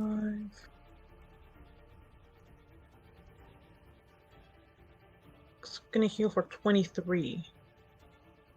Okay. Oh my. And for the bonus action, Isla is just gonna harness divine power to regain the spell slots, because we need the spell slots. Question, does that have healing can technically topple, right? Well, no, but it's because it's a pencil. It's a pen. Right? I don't know. I'm confused. No, because I think I'm just thinking in Baldur's Gate terms, because like it's a staff, so it can topple. But I'm like, no, it's a pen, so it doesn't topple. So Correct. like tripping. Okay. So yeah. I healed him, and I was gonna move back a bit now. So away from the distance. So I'll move to like 2 feet. I'm just gonna move a little bit back over here. And I was just gonna focus on Gale. That's it.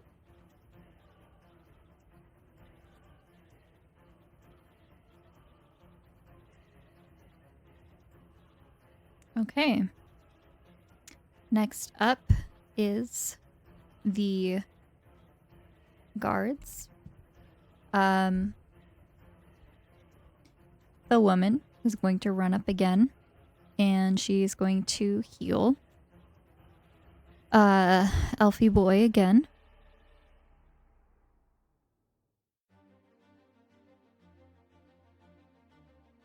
This is good. And then she heads back down the stairs. The elf is going to run over. Let's see. This now goes away. And is going to cast Cure Wounds onto Bulldog.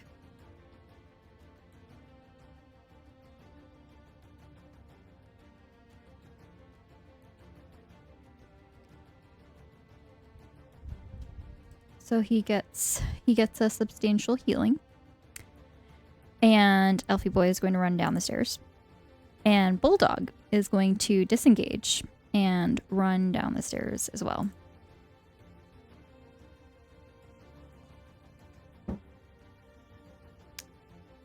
And that is going to be their turn.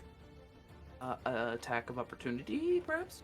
Disengage, Oh, which negates opportunity of attack for Bulldog. okay. So Isla and Gale, you see that 3 of them disappear. And know that the rest of your group is on the other side of the hall.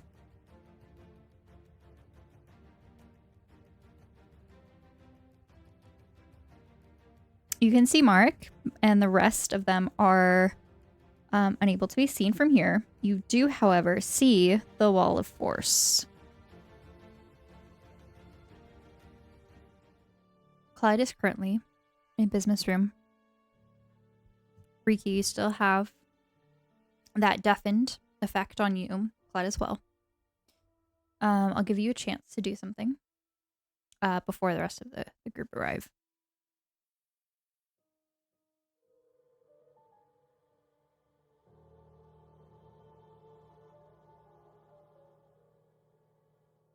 I slap Bismuth. It does nothing. Shit, alright, fair enough.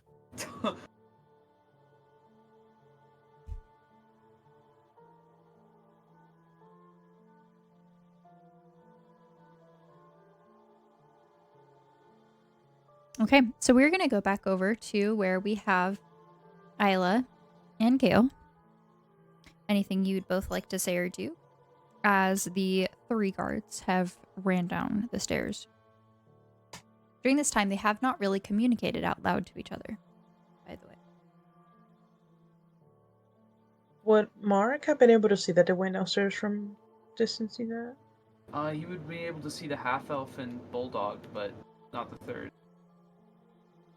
Okay, so I was just gonna like jog over to where Mark is and motion Gale to follow. And just communicate that the 3 have gone downstairs. And that they're most likely moving where maybe where MJ and the driver are. Okay. Are we Alright. currently in combat? We're going to do a very, informal type Okay. combat for right now. I'm going to give everyone a chance. Mark, you see Gale and Isla approaching. Isla relays you information. What would you like to do?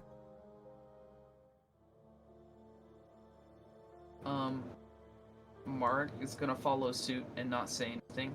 But he's gonna motion his eyes and look, kind of point them at that stairwell. From his position.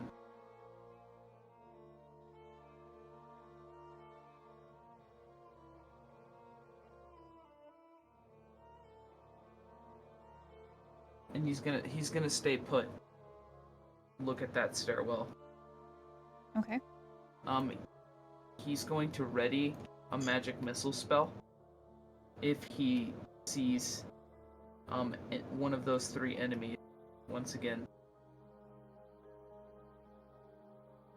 Okay. Gale is going to run over until he finds the door that Riki and Clud went into. Okay, so Clud's gonna meet where Riki is. Sorry. Gale is going to run and meet where Riki is. And after crossing over like the joint where the green line is going to be hit with deafness, so is not going to be able to hear anything. Okay. Question. Just a quick question. Yes. Since the staff of healing is just like a staff, Isla can still use it without having to without being affected by silence. If the spell requires verbal components, then you will be affected by the silent spell. At this point, I don't even know if Isla would be aware this spell exists and is Okay. currently in progress, Gotcha. since they were on the other side of the house. Okay. Once Gale would cross that threshold and realize that he's deafened, he's going to stop for a moment and turn around. And he's gonna try to say, "I can't hear anything," and point to his ear.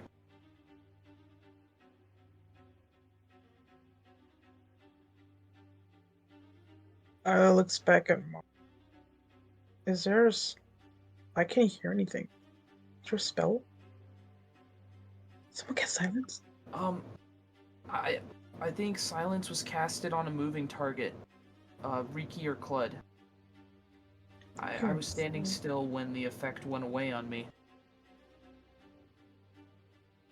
Okay. Isla's just gonna take out the staff of healing and just quickly heal Marek a bit.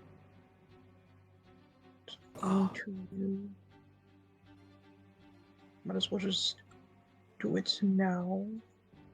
Can Isla do that? Mm-hmm. So okay. So he's just gonna heal gonna do cure wounds, the first level. That is going to be 1d8 plus 5.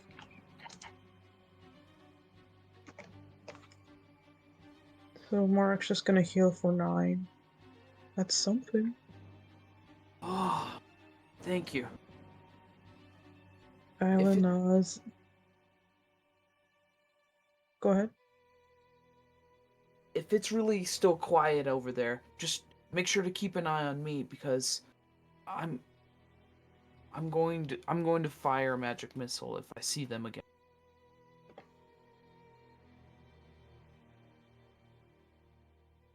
All right, so we're going to quickly shift back over. Riki, as you are pulling and yanking on the door, it finally comes free and it lets you inside. However, the door closes behind you.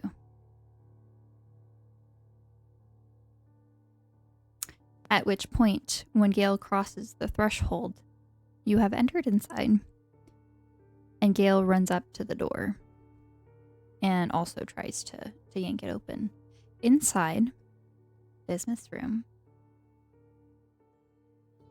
Riki, you see Clud standing over Bismuth, trying to wake him from this unconscious. What would you like to do? Does he know that the door's shut behind him again? Would Riki walk straight in and just kind of run and start looking, or running to Bismuth? Yeah, I think so. Okay, then I would say that he wouldn't notice due to the deafen spell, so you wouldn't hear the door slam. Okay.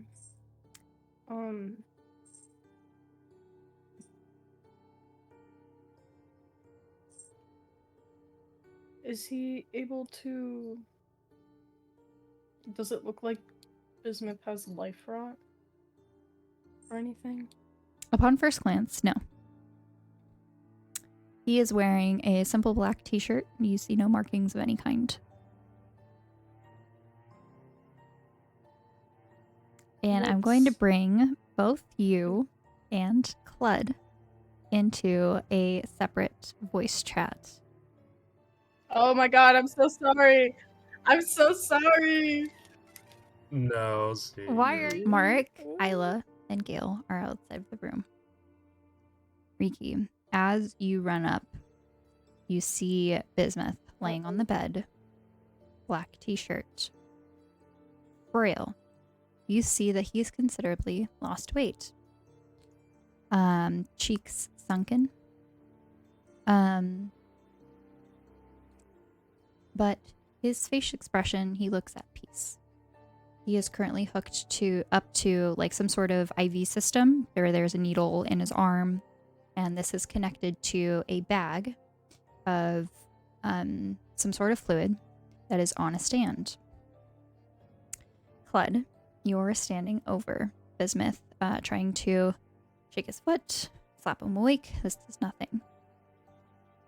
But Riki, time for you stops for almost a second, and in your head, you hear a familiar voice. Oh no. Welcome, my dear. It's been some time, hasn't it?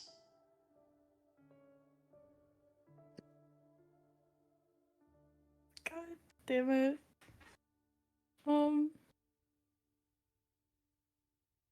Can Riki start looking around the room? As you look around the room looks normal. However, when you look back at Clud, her eyes have turned back to like the purple emoji eyes of Night Mother.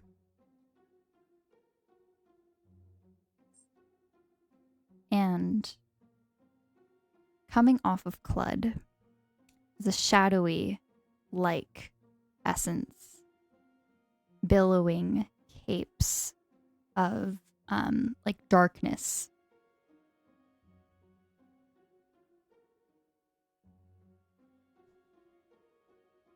Oh, don't worry. Only you and I can communicate. No one can hear us. My little pets are very... what's the word?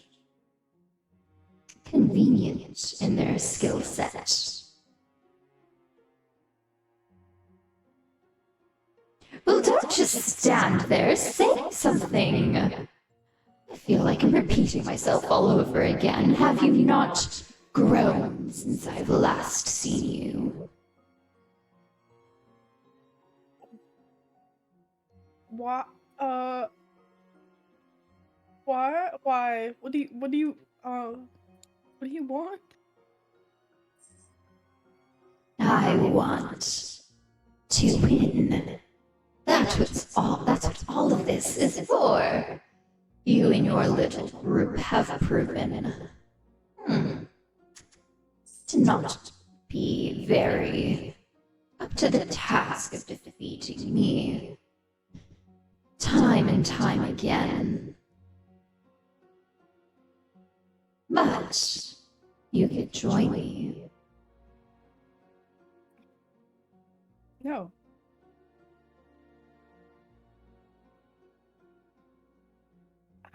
Even if I agreed, I think I'd die on the spot, to be honest. Well, your boyfriend might. And you see Clud lift up his arm and grab hold of Bismuth.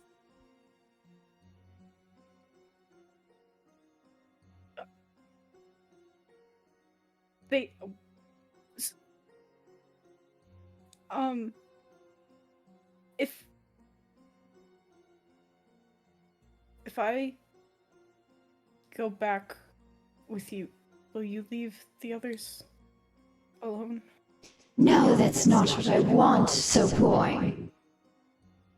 I just need some fun. And the door bursts open. You see Gale on the other side. Gale, Isla, and Marek. You were on the outside. I should have had a hallway version. You were on the outside of this door. The silence effect still present. Gale runs up and is trying to open the door, looks back and kind of points to it, motioning you all over. You see him take out his axe and start kind of like hitting some different things. You're all kind of taking turns trying to pull open this door. When the door bursts open, standing inside the room, you see Riki with his back to you, looking at Bismuth and Clud. Bismuth is lying on the bed in like a simple black t-shirt and some sweats. And Clud looks rather different. Instead of chipper self Clud, you see the Night Mother version. Purple eyes and all.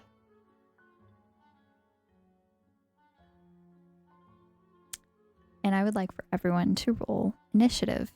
You all get your sound back, by the way, so everyone can hear. I rolled a 22.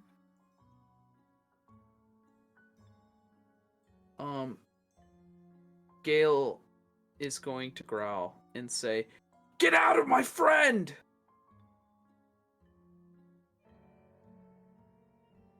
Isla's just speechless. Just like looking around the room, just looking at Riki and Clud.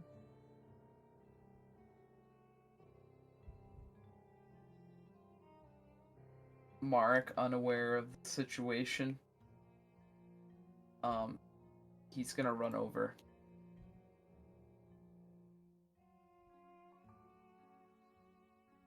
Or he's gonna break his sight, I guess, from the stairwell he was looking. Say that. Okay.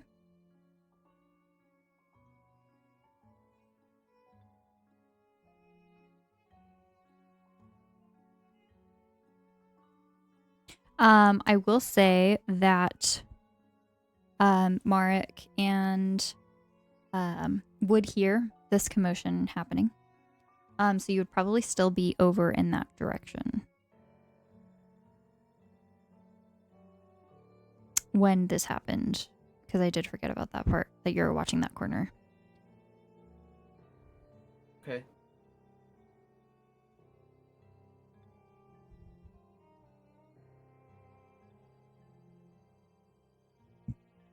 So, All right. so Any? Oh, I was here the whole time. Any questions? Am I still taking over Gale?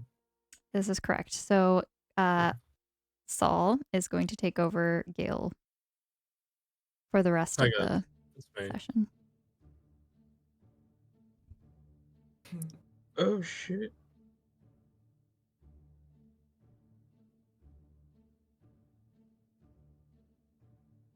All right. So, did I get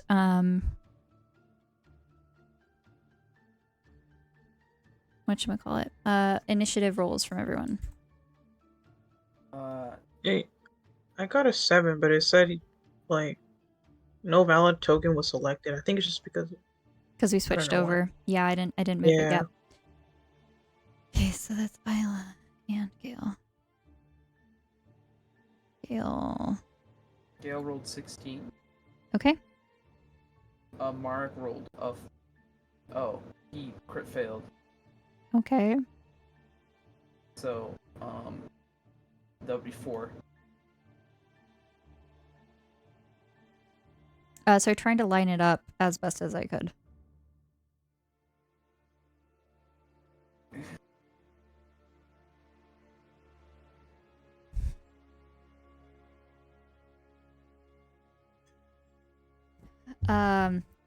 Yes, this is correct. Okay, so initiative rolls. I have a, if you can just call them out, that would be great. Starting with, Riki.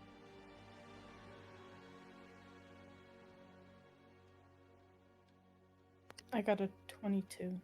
Okay. Marek? 4. Okay. Gale was a 16. Eeyore.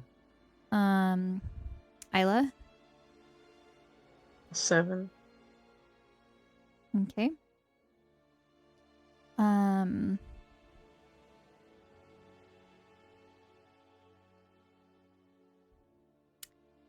And as for Nightmother Blood,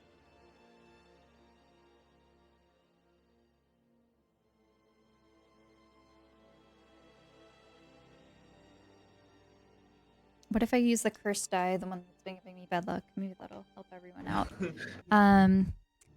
Okay. Initiative for her.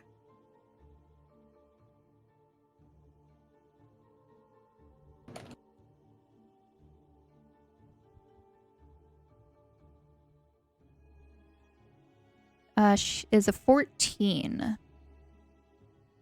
So she'll be going after Gale. All right. Riki, you are up. You have a chance to do something. You finally have your voice back. What would you like to do? Cast Eldritch Blast on Clud. Okay. Go ahead. And 23 roll to hit. It's a 23 to hit. Okay. Does that hit Clud? I don't know Clud's. That does hit.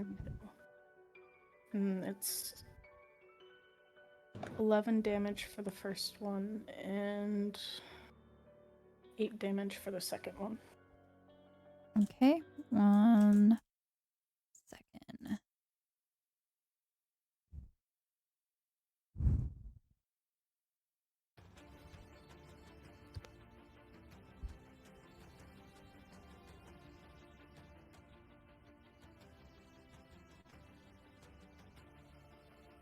Okay. Sorry, can you say that again? How many for the first and the second? 11 for the first and 8 for the second. Okay.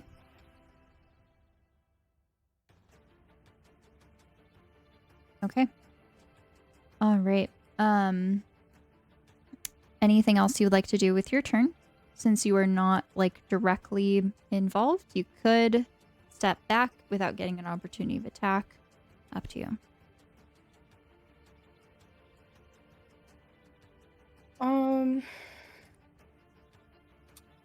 For his bonus action, I'm gonna have him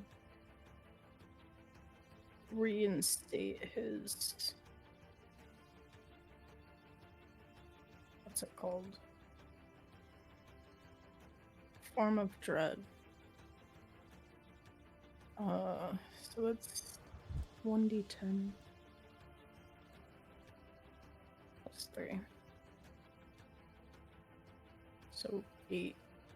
And then he's gonna move over here. Form of Dread would require a saving throw first, right? I did it after I... No, I mean for Clud, wouldn't it? Sorry, what was it? I have to find it. I don't... It's like buried in here somewhere. I think it does. I don't know for sure.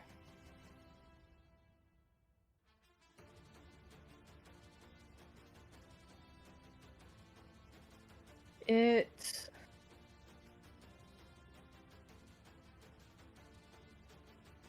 a wisdom saving throw. Okay. And if it fails, it's frightened until the end of Riki's next turn. But also because I used Eldritch Blast, his movement is halved. It's immune, so it does not matter. Okay. Bud's movement is halved though. Okay. And that's all. All right. Next up is Gale.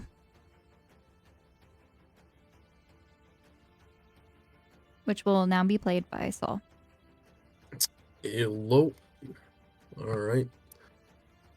Gil will probably see the commotion occurring and will probably just...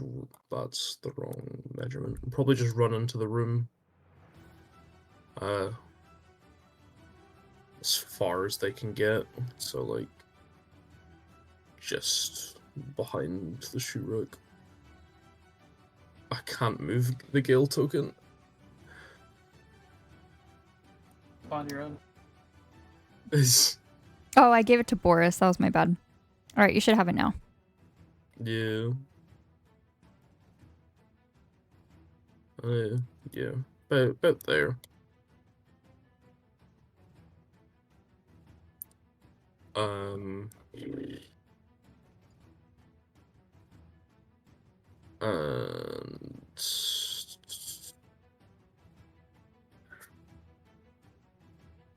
yeah, I'll say that's probably all Gale does just now. If you want, you can always take dash as an action, which gives you double the movement. Wait. Yeah, good point, actually. I might as well get in there. Sorry, I'm forgetting about dash and stuff. Yeah, I'll use dash, you know, just kind of dashing past Riki and just kind of getting behind Night Mother Clud.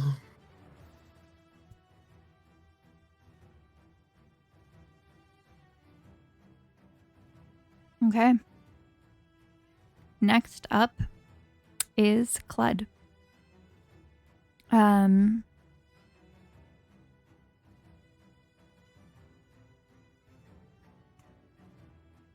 You see Night Mother look at Gale, kind of turn, and look back towards Riki, the door now open, and is going to cast Power Word Pain on Gale. So, I'm going to need you to make a saving throw.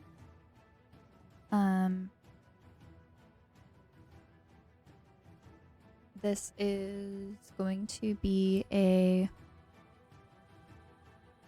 Wait.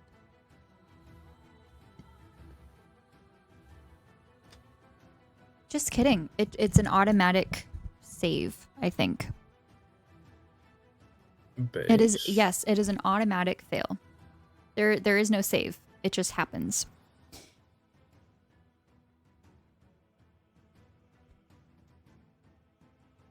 Gale experiences crippling pain. And his speed cannot be any further than 10 feet. Ooh. He also has disadvantage on attack rolls, ability checks, saving throws, other than Constitution saving throws. Wait, just kidding. Hang on. No, just kidding. Make a Constitution saving throw. That makes more sense. Oh. Alright. It was at the end. I don't know why it was at the end. Oh, us on that one. Okay. As I mentioned, Gale is subject to crippling pain, where your speed is 10 max. And you have disadvantage on attack rolls, ability checks, saving throws, on everything other than Constitution saving throws. At the end of your next turn, you can make another attempt to succeed. And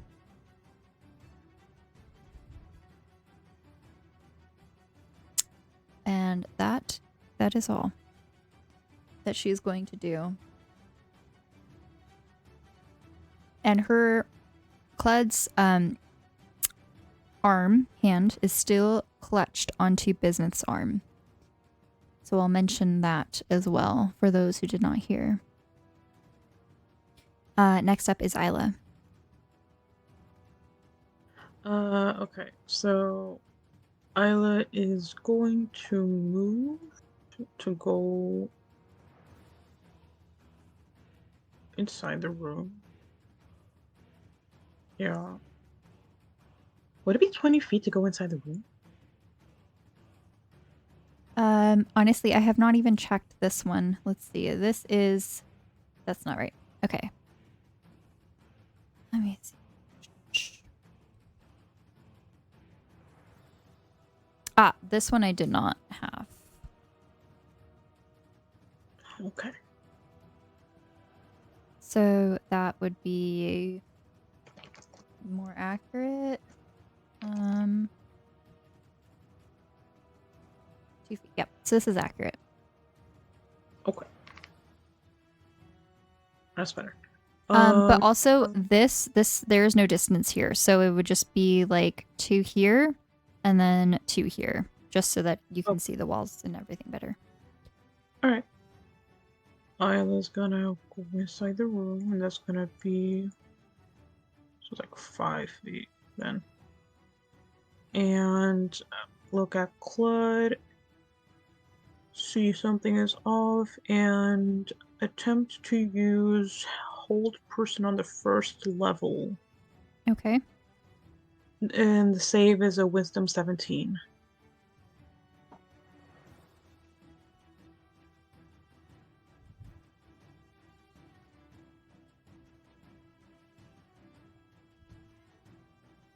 Counterspell. Fuck. No. Alright,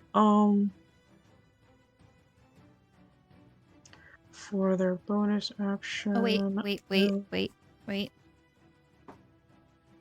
Yes, correct. Counterspell.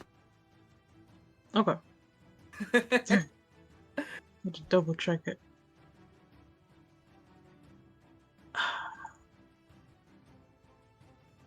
There was something I wanted to do, but I can't right now. Okay. Isla's going to move out the way of the door. I just want to block it. Isla will move here. And end their turn.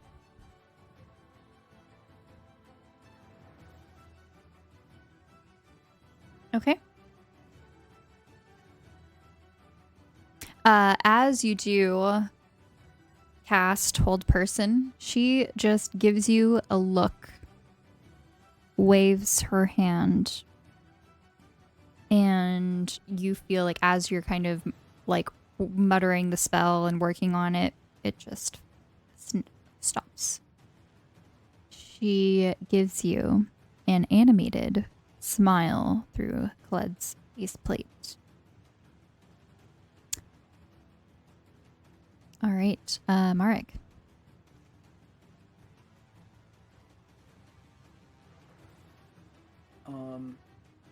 Mark is going to step into the room.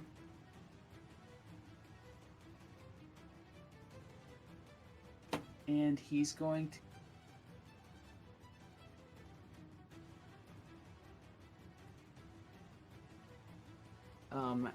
Bastion of Law and expend 1 sorcery point to create a magical ward around Gale.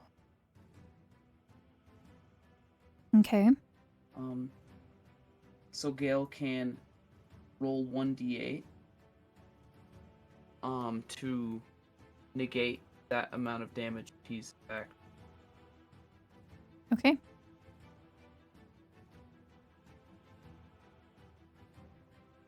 Mark's going to speak Clud. To Night Mother Clud. What are you doing here?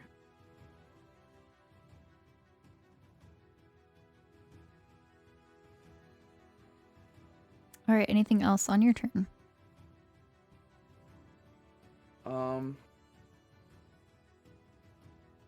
He's going to position himself with his back up against this wall so that he can kind of see behind him into the doorway.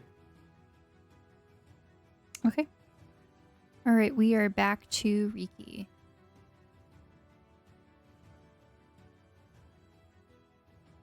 Is Claude still holding on to Bismuth? Yes. Okay.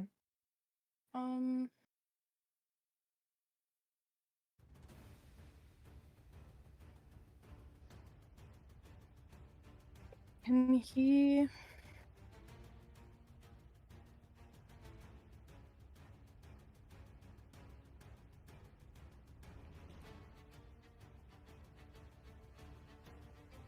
I don't know.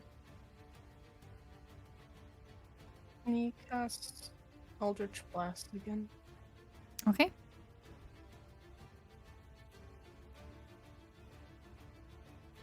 And 11. To hit? Yep. Okay, this misses. This misses. Okay. And you just see Clud just slide past or we're just, like lean over. Then the Eldritch Blast goes straight past both, or at least the first one, and hits the wall. So go ahead and roll. Oh wait, is it one roll for both? I don't know, that's always how I did it. I think it should be roll one again? for each. Okay.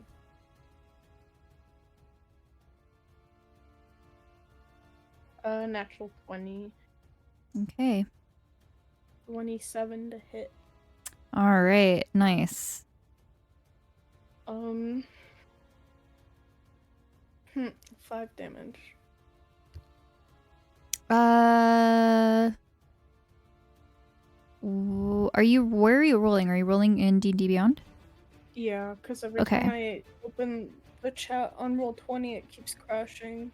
So instead of the 1 for that first roll, it's going to be a 10. So 10 plus 1 plus 3, so total 14 damage. Oh. Okay. Because you get that automatic, like, max when you crit. Okay. Okay. So Clud leans over to avoid the first one. It hits the back, cracks the window. But the second one, full face. And you see the faceplate glitch a little bit as this happens. Okay.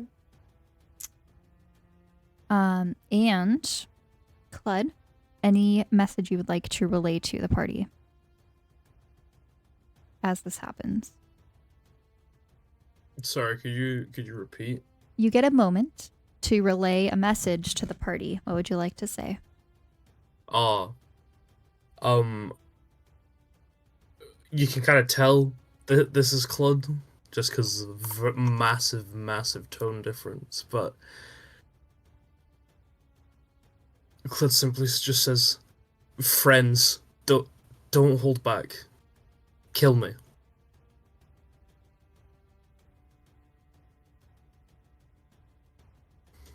No! That's what she wants! All right, Gale, crippling pain still present. What would you like to do?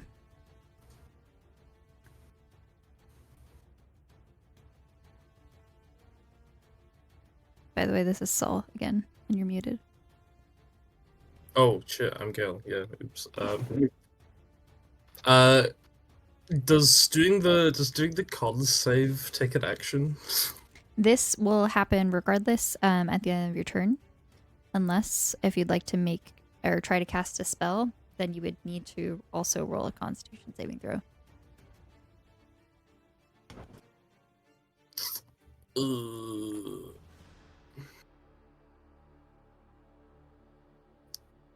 Wait, sorry, I'm doing Gale, right? Correct. But Gale does Right. have spells. Yeah, but to get out of the what do you call it? I can't remember what it's called. Power word pain. Yeah. Can I roll my constitution now? It's To at try the end get- of your turn. It's at the end of the turn. Okay, that's fine. Yeah, I might as well try to do an attack action with Gale's fists. Okay. You know, so This will be at a disadvantage. you're so right. My roll 20 died. Alright. Unarmed strike. Disadvantage. Us a 15.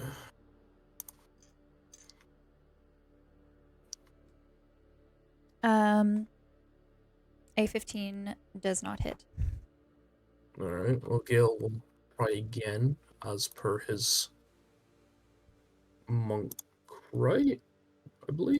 2 attacks per action, I do believe is correct. Yeah. Disadvantage roll. That's a 17. Does not hit. Darn. Wait. You say that was disadvantage? Yar. Mark has a Clockwork Soul ability. He has 4 uses per long rest. He can, if he sees a creature that's, like has to roll advantage or disadvantage, he can counteract those effects. He would like to use one for that disadvantage roll. They're both unarmed strikes are at disadvantage. Would you like it to be for one of those or for both? Can he cast it more than once in such a quick? It would probably be maybe one reaction.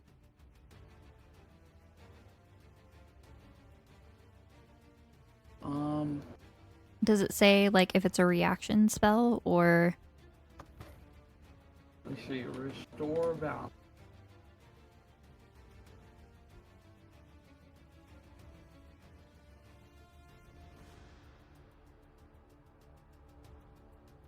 It's a reaction. It is? So you can use it for one of those. You know what? Then he's not going to do that. Okay. Thank you.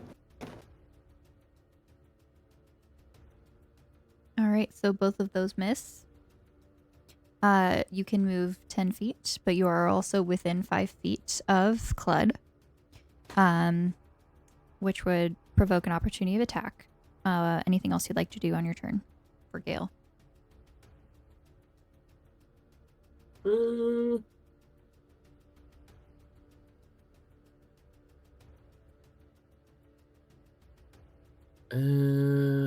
Can I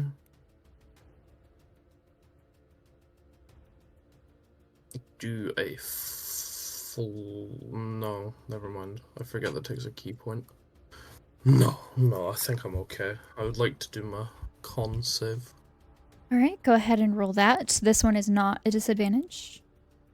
Can I use the inspiration die that was given to us last session on it? I will allow it. Cool. What's the modifier It's just for that? advantage. It's just advantage. Oh, it's just advantage? Awesome. Right, so Constitution with advantage. That's an 18. Does not save. Oh.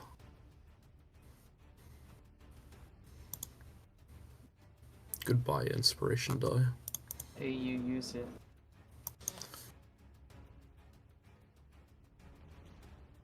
%of D&D players don't, so... This is True. All right. Next up is Clud.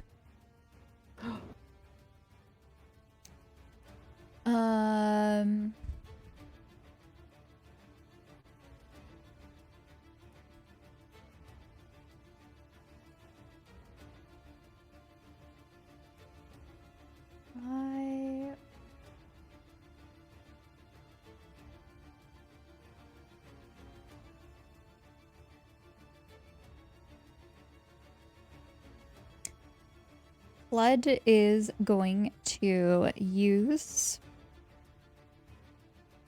I feel like I should say, like, Cludmother. Cludmother is going to use her action to lift up Bismuth and carry him. It easily happens. And is going to pass by.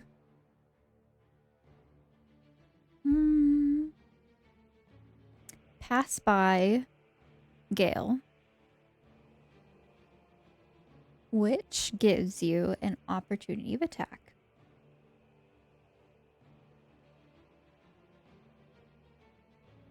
I'm assuming still at disadvantage. Correct.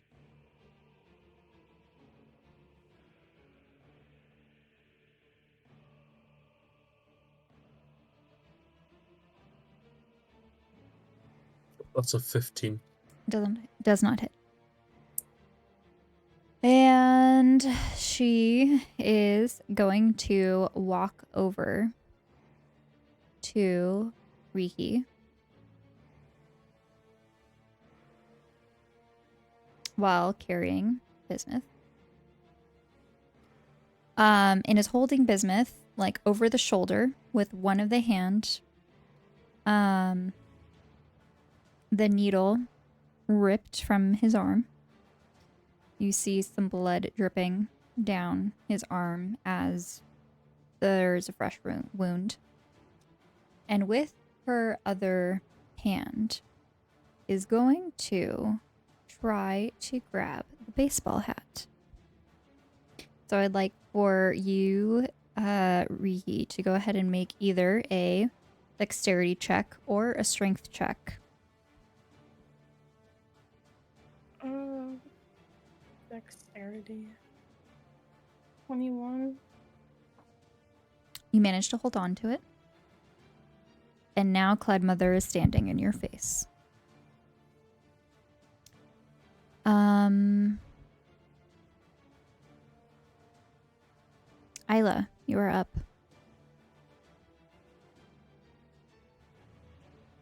Okay, so seeing that Cludmother tried to take the hats, Isla is scared as fuck and immediately casts Banish on the 4th level onto Night Mother. And the save is...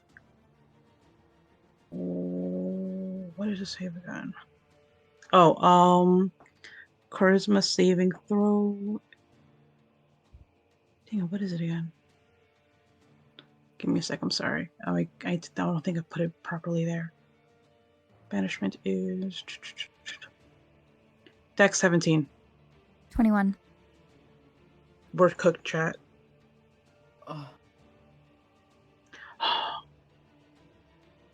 Wait. Nice try. She glares in your direction.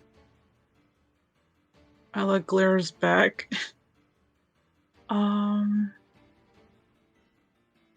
Shit. There's really nothing they can do with this. Isla makes their way towards Night Mother. Let me just measure this distance, because... Okay. I'm just gonna try to block. Oh, like, we'll block a bit. Block. Night Mother from... Cludmother from leaving. Okay. And... ends their turn there. Shit.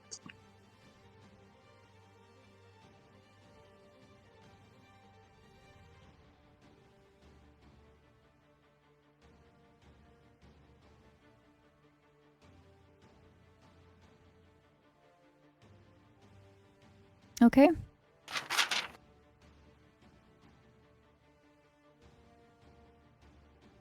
Yeah, and that's a turn. Okay, Mark, you're up. Okay. Mark is going to walk up to Cludmother. And by walk, I mean fucking run. honestly, he's willing to, like, I don't know, by any means necessary, get to this. What would be a more reasonable approach to reach Cludmother carrying Bismuth? Would Mark be able to squeeze in by Riki?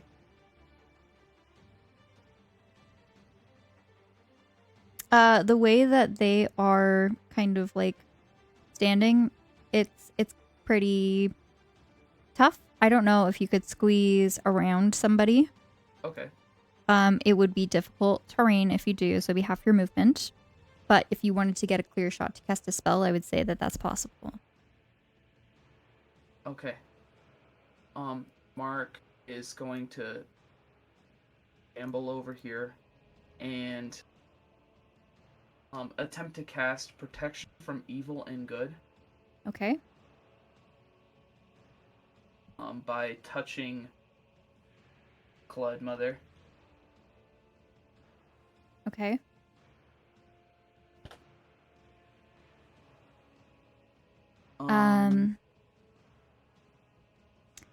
The target must be a willing creature. Okay. This is kind of the gray zone that I've been. And Night Mother is not willing, which means Cludmother is not.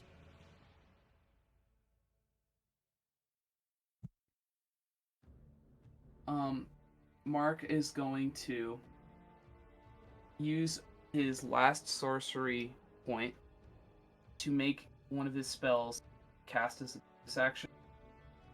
Okay. Going to break his concentration again, because he did that with the protection spell. And he's going to summon a construct. Okay. Right behind Cludmother. Okay. Is this the stone one? This will be Stony Steve. Steve!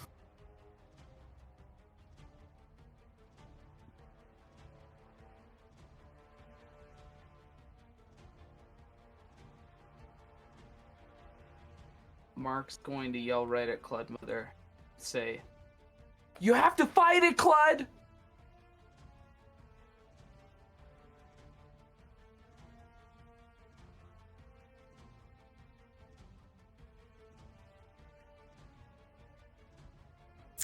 All right. You should have control of that one. Okay, I do. All right.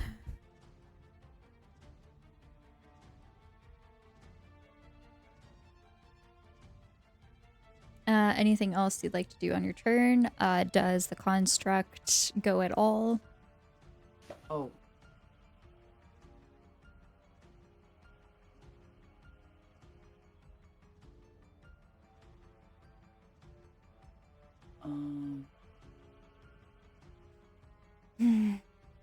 In combat, it takes its turn immediately after yours. It obeys your versions. You don't issue any, it takes a dodge. Yeah, Mark's going to tell the stone golem.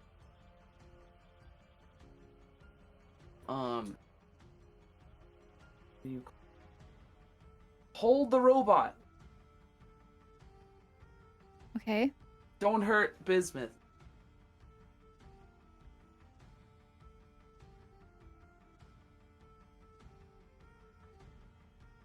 All right.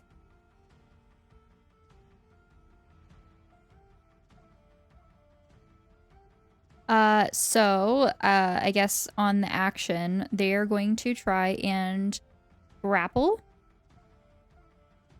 Is that correct? Restrain. That's the word I was looking for. Okay. I'm going to need a strength check. Okay.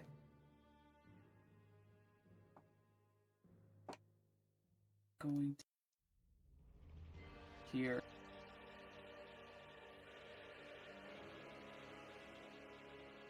Listen, your boy's desperate, okay? Gotta be sure. 1,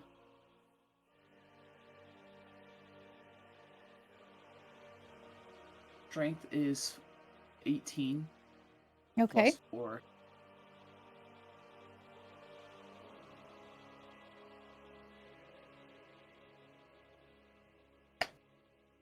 $23.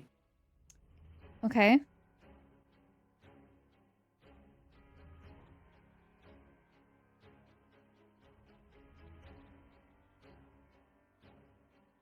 She avoids getting restrained. No! Oh.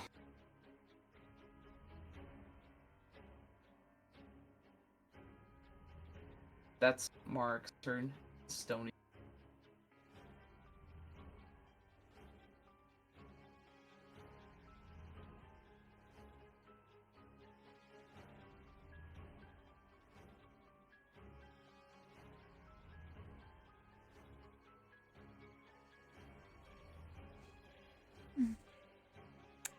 Okay. Next up is Riki. Can I stab blood? Yeah. Okay. Would that hit Bismuth? I will say you can avoid this. Okay. I'm gonna try and hit blood with a rapier. Never mind. That's 8. I'm gonna try again with Okay. a short sword as my bonus action. Okay. 20. 26. 26 To does hit. hit. That hits. A natural 20.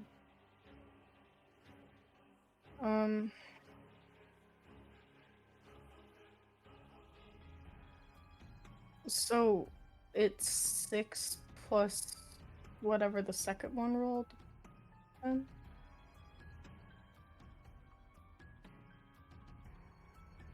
Sorry.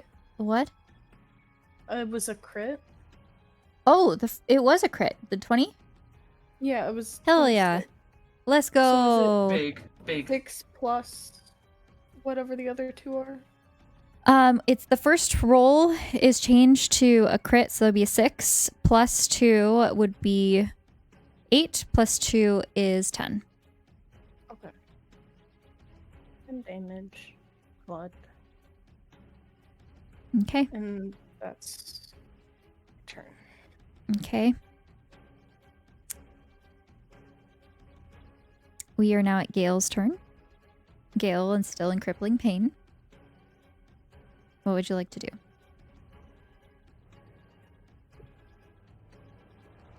Cry, maybe. That's probably happening regardless. That's a free action. Yeah, So. that's true. Crying is free action. It's funny, not funny. Not funny, haha. Funny, Funny, serious. weird. Oh. Oh yeah, funny, weird as well. Yeah, I mean, Gale will trudge forward in pain because they can do that. Yeah, just really surrounding Cludden over here. Okay. And yeah, we'll just go try punch. You know what I mean? Mm-hmm. Oh, I'm sorry. Disadvantage to hit. That's a 19. Mm-hmm. That does not hit. Yeah, no. Another disadvantage to hit is a 19 again. It does not hit. Fuck's sake. I could have had a 25. I mean, you had Clud have this high AC. I know.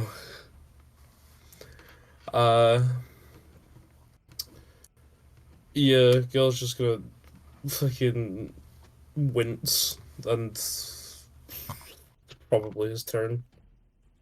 Okay, and then go ahead and make a Constitution saving throw.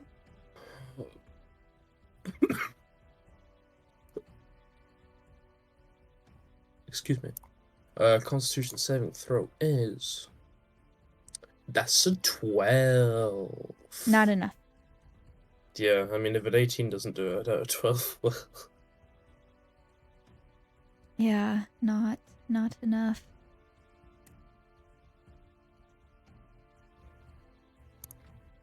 Ah, Skill's turn.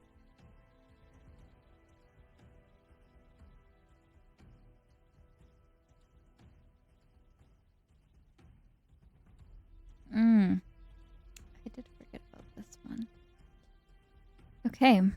I'm going to have Gail, Mark, Riki, and Isla all make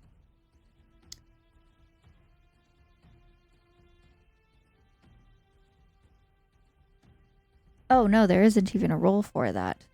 Okay.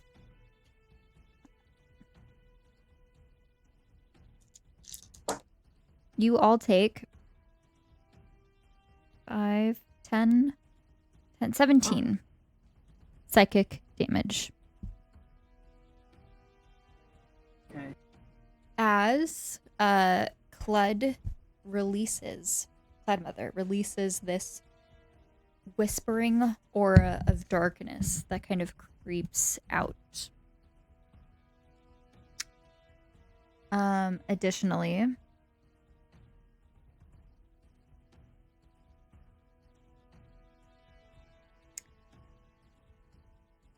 she is going to telepathically communicate with Riki. And I'm going to need you to make a wisdom saving throw.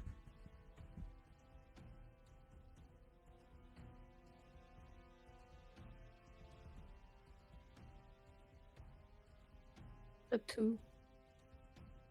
Okay.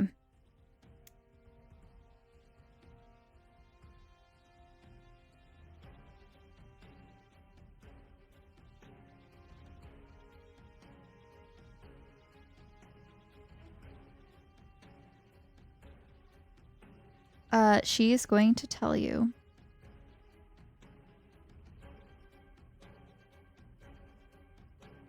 Why don't you be a good little boy and give me that hat? And then run away as far as you can. So that will be a handing off the hat free action plus dash action, your full movement. Right now? On your turn. And that will be Okay. your movement and action on your next turn. And at the end of your next turn, you will get a chance to break that again. Okay. All right, Isla. Oh, and can I put something in there? Sure. So the stone construct has a unique ability called Stony Lethargy. Okay. So since they are within 10 feet of the construct and the construct can see Cludmother, they can force Cludmother to make a wisdom saving throw against my spell save DC, which is 14. On a failed save, the target can't use reactions, and the speed is halved until the start of its next.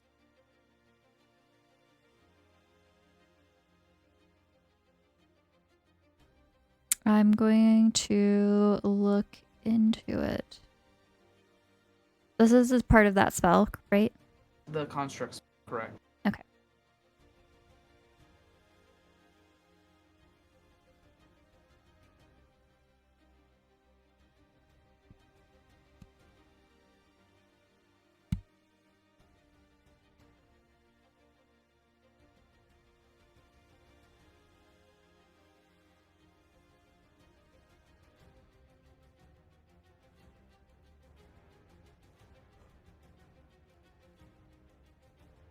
Okay. I will roll that now.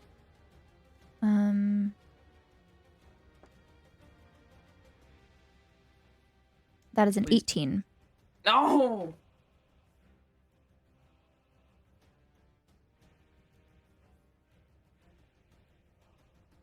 Okay. So yes, Isla, go ahead. Oh, okay. So Isla's gonna try to do banishment one more time. Okay. And the same thing as last time. Save is wisdom 17.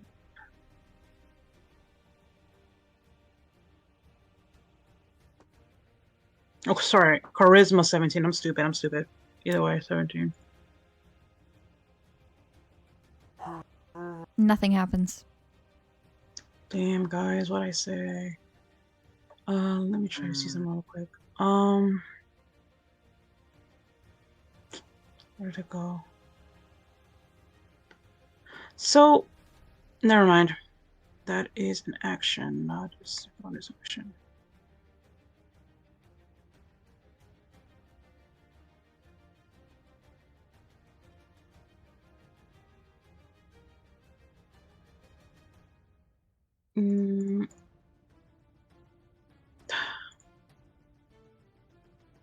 Oh, Ella can't do anything right now. Ella ends her turn. Okay.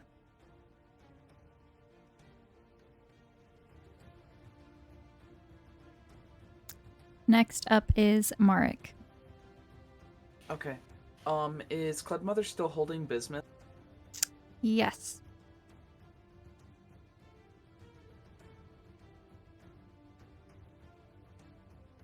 Steve! Get Bismuth! Safely. As Marx orders Steve, he is going to cast Dispel Magic on Cloudmother. Okay. Are you trying to target anything specifically?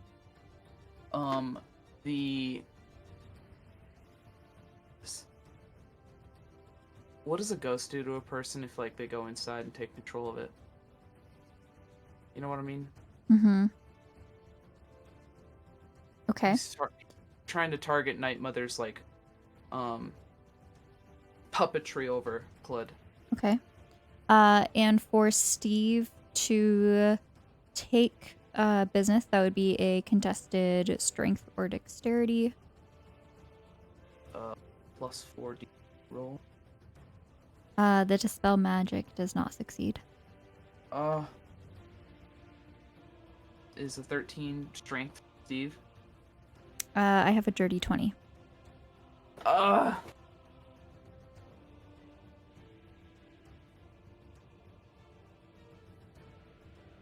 ha ha ha. Weak, weak, weak. You all are.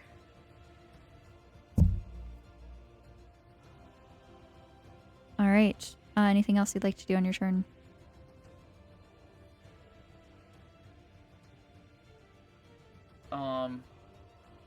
Yeah, Mark spits on Cloudmother.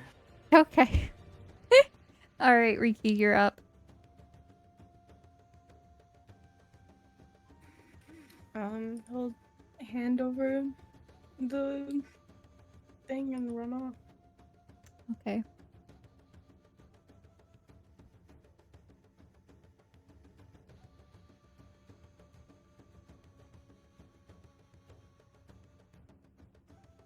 Oh my goodness.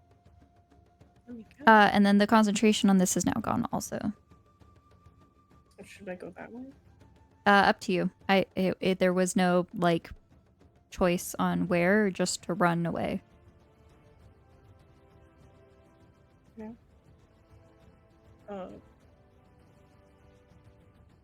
Wait.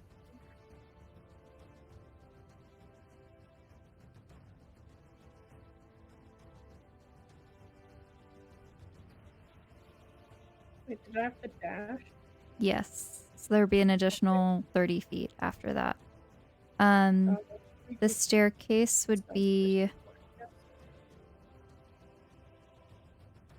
probably like 15, 20 feet. So you would get 10 feet down the hallway downstairs.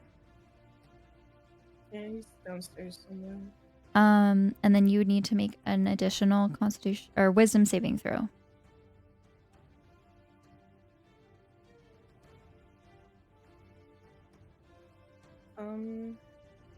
Eight. No, 5.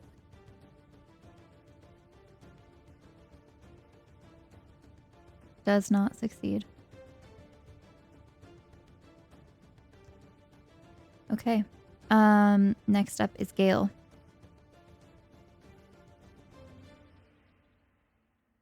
You're right.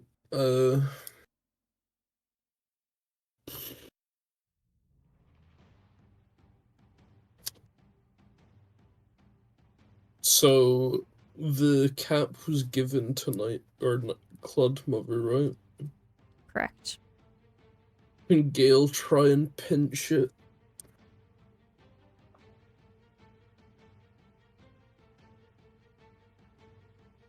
Like to grab the hat? Yeah. Okay, this would be a disadvantage. Strength Yeah. or dexterity?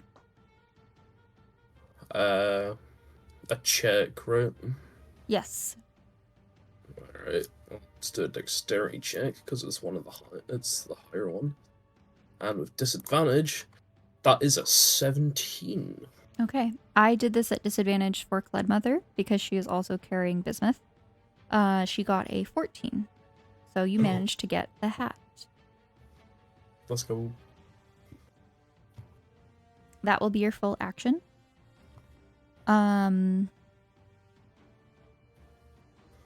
What else would you like to do on your turn? Has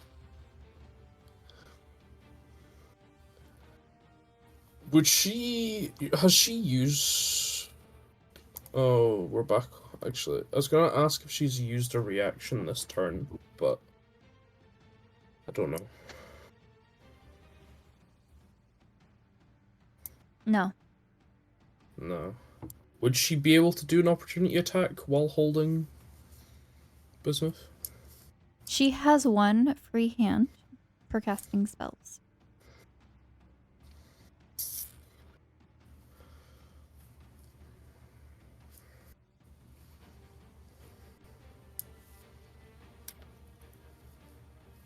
Oh, Gale's going to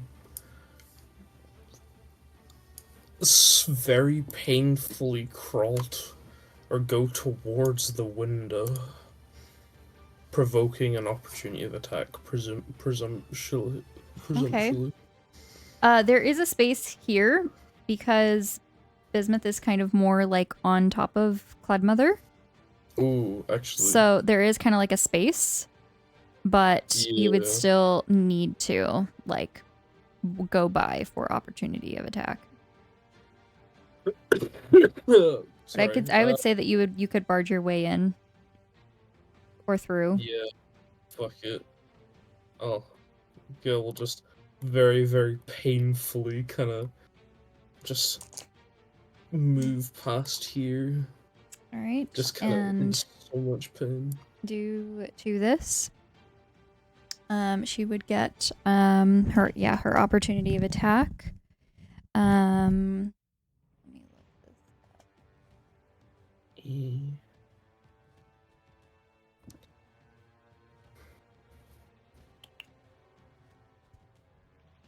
Yes, this is melee.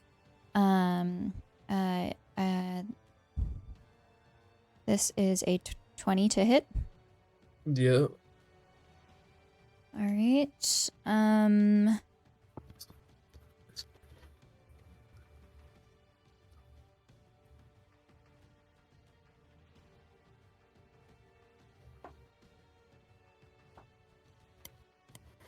You take 14 necrotic damage. Ooh. As she touches your shoulder as you move past. And you feel the crippling pain continuing, but this pain pierces inside your body as if it's grabbing onto the muscles and the organs inside of you. As she casts inflict wounds. But you managed to get through. Can I use my final key point to do something that I swear I was just looking at but I can't find anymore? Do you remember what it's called? Yes. Can I use one key point to do a dash as a bonus action? Yes. Wonderful. No more key points, but Gale's just gonna go to the door. Then just be like, I got the hat back. Well, that's Gale's turn. All right. Next up is Cledmother.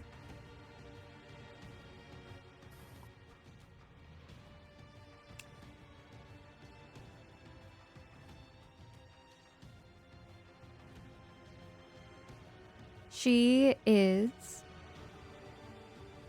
going to throw Bismuth down.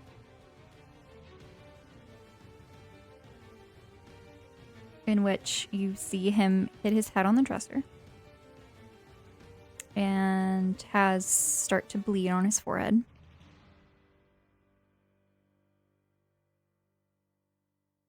And she's going to reach out to Marek to cast Inflict Wounds. I will also need Marek, Isla, and Gale. You will also, again, take 14 psychic damage. Gale's down. Isla's down. Mark's up. Okay, if this is the case, she is not going to attack Mark. She's going to go straight over to Cled, pick up the hat, leaving Bismuth behind, and walk out. This isn't going to be a dash. I do need to measure how far. This was... we'll say 16. And then Mark will get opportunity of attack as well.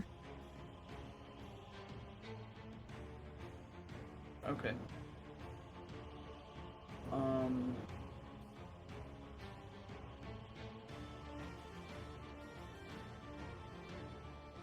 Mark's going to target the hat and try to damage it. Your opportunity of attack would be on Cledmother, not the hat. Oh, not the hat. Yeah, because it's not your turn yet. Oh, okay. Then he would cast a level 2 magic missile, which would be 4d. Is it d6? Oh my god. I think it's d4. I think it's D4. That's my bad. I accidentally used d6.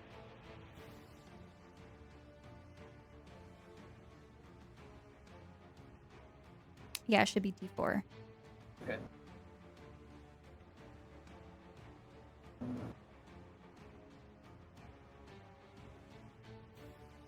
$14 damage. Okay.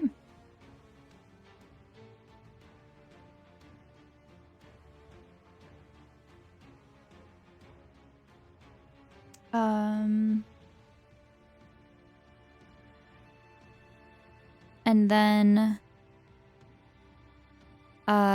Stony would also get an opportunity of attack. Stony Steve. Yeah. Also, did Gale make that Constitution saving throw at the end of his turn? No, I forgot. Okay. Either way, he is down, so.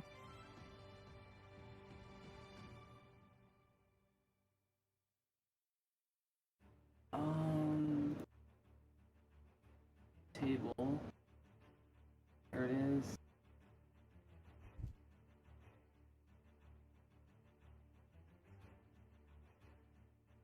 Spell level is 4, so 2 attacks. Would he be able to make 2 attacks if he has multi-attack? I would say no, because this is a reaction, not an action. Understood. Alright. So that'll be a +3 modifier to hit. 1d8. Oh wait, that's Okay.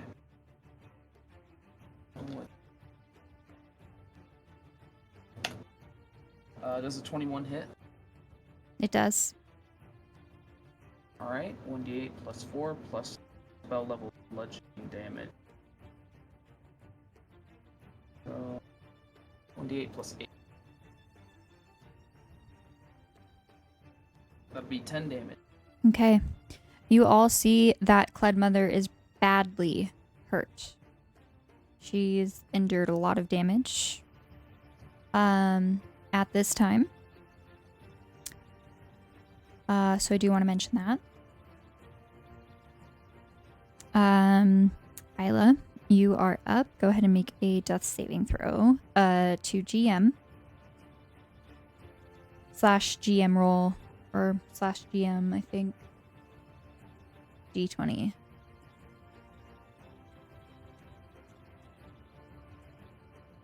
So you Alright. said /R D20 /GM. /GM on RD20.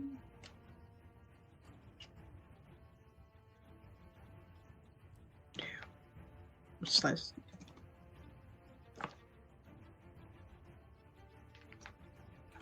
Isn't that a thing? It was something else. Oh, GM roll Yeah, one word. I'm wrong. Okay. I didn't see anything. Yeah, /GM roll one word space D20. Okay, I sent it. I don't know if you see it. I do not. Do you just want me to DM you or screenshot what I got? Yeah, if you could screenshot it, that'd be great. Yeah. Okay, Mark, you are up. Okay. I will say that Cledmother is out of your direct vision.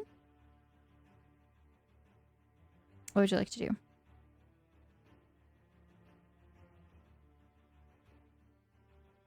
Let's see. So currently Isla's down, Gale is down, Bismuth is on the floor bleeding. Riki ran off. Correct.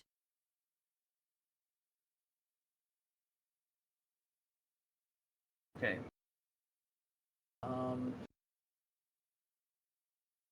Speed 30.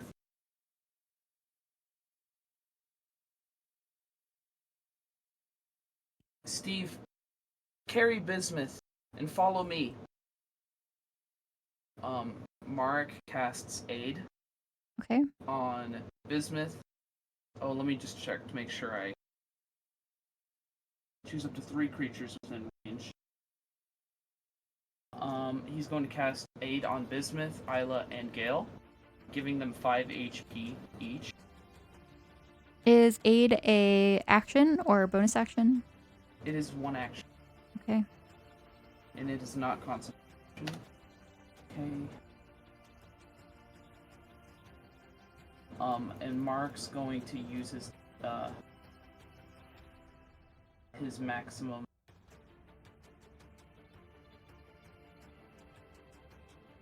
to get around that.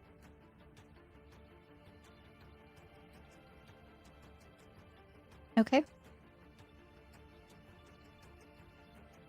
As for Stony Steve, will he be able to use his movement and carry Bismuth and follow Mark? Yes. Yes, so picking up Bismuth would be action. He is strong enough to do that, so that should succeed no problem, and yeah, follow you. Okay.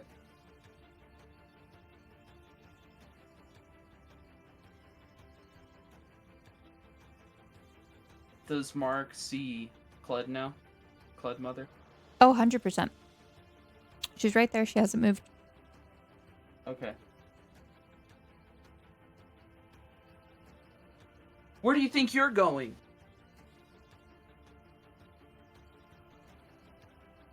I have other plans. Let me know if you want to come to the dark side.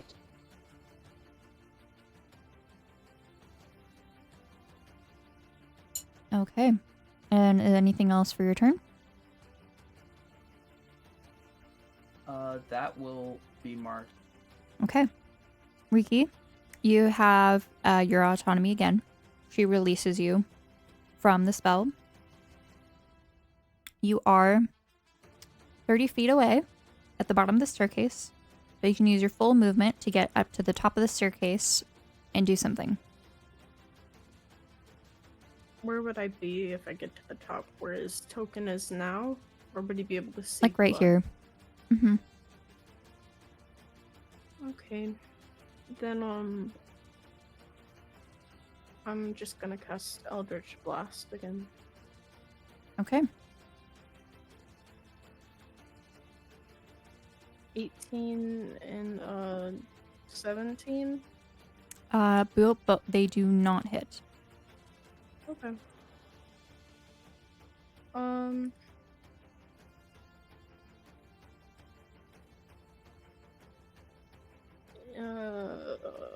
There's nothing else I can do.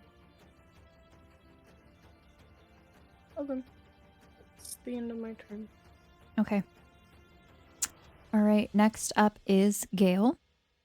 For Gale, I'm going to need a death saving throw to as a GM roll, please.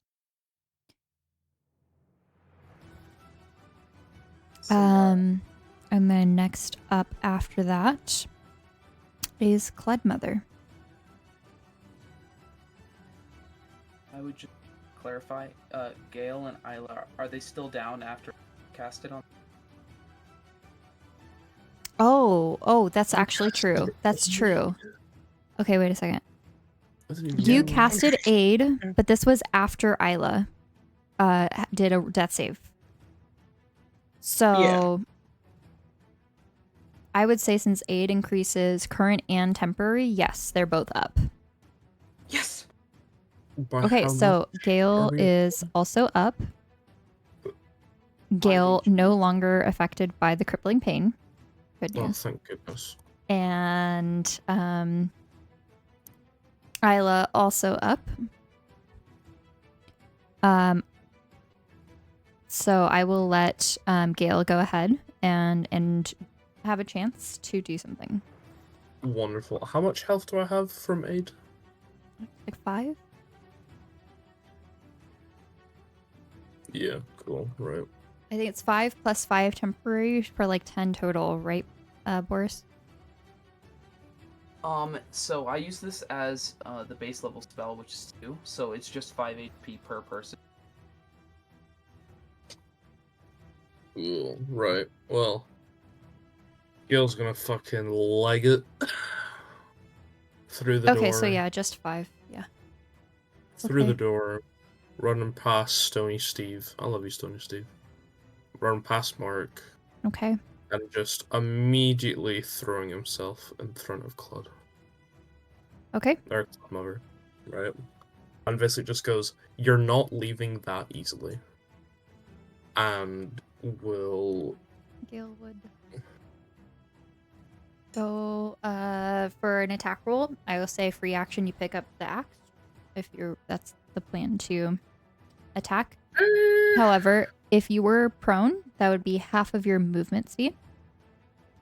Nah, I'm sticking with unarmed. But you could get over there. That's about half.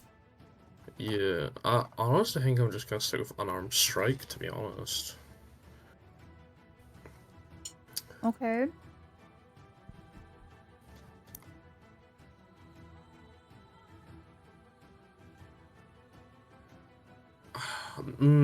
Actually, now that I say that out loud, no, I will, like, even though it... She looks pretty badly hurt. Yeah. I will say. I will, like, spend half my movement or something to pick up the Great Axe. That's fine. Well, it would be half the movement to get up because you were down. Oh, let's get up. Mm-hmm. Oh, free was it action the to free grab the action? axe. Mm-hmm. Okay, I'm grabbing the axe with the free action, right? Okay. And I will swipe to hit with the Great Axe. Okay. On D&D Beyond, it says +8, but Roll20, it's +7. I would go by what D&D Beyond says. Cool. Normal roll. I'm assuming a 13 doesn't hit. It does not. Okay, roll again, because barbarian moment, question mark? You get 2 attacks on your action. Yeah. Well, there's a 21 hit. 21 does hit. Okay. And technically it would be 22, so yes. Oh yeah, good point. Now, the reason why I wanted to go for the axe...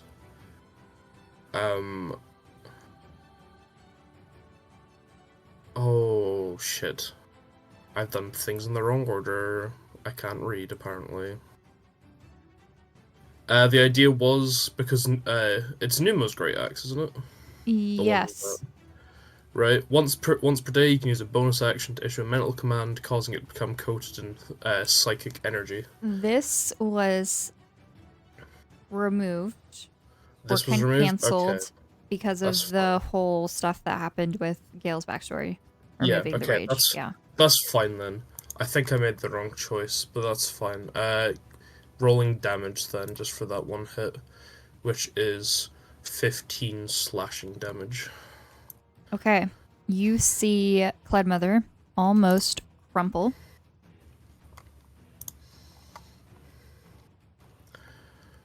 No! No!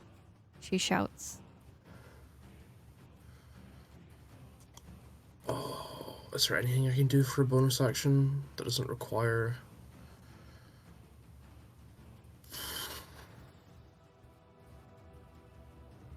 No.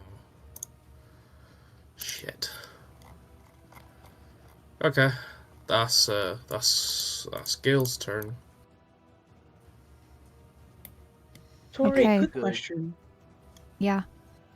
Just double checking, because Marek did aid after Isla's turn. Isla is up, but Isla is unable to do any actions, right? Isla's up. Isla has 5 HP, and Isla can do actions. Oh. Just but has right 5 now? HP. Yes. On your turn. Oh, shit. Oh, my... Yeah, that's what I was saying, like... Right. Okay, yeah. On your turn. Right. Okay. Gotcha. All right. So now, Cledmother is up, and she's going to cast Inflict Wounds onto Gale.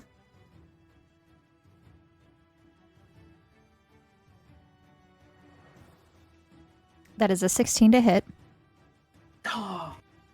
which just hits.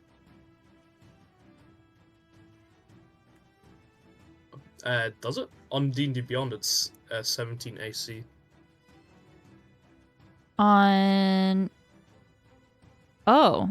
We were going off of the one on Roll20. I thought that was 16. The Bracers of Defense. Ah, that was not added. Oh. That was not added to Roll20, I don't think. I was looking at Jump Gate and it had 15 told.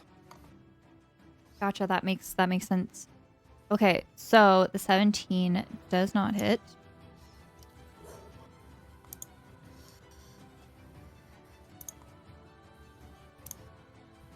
As she reaches down to catch the spell, or reaches over to cast the spell onto Gale, Gale puts up the bracer of defense, blocking her from touching him. And she kind of like hisses in his face. And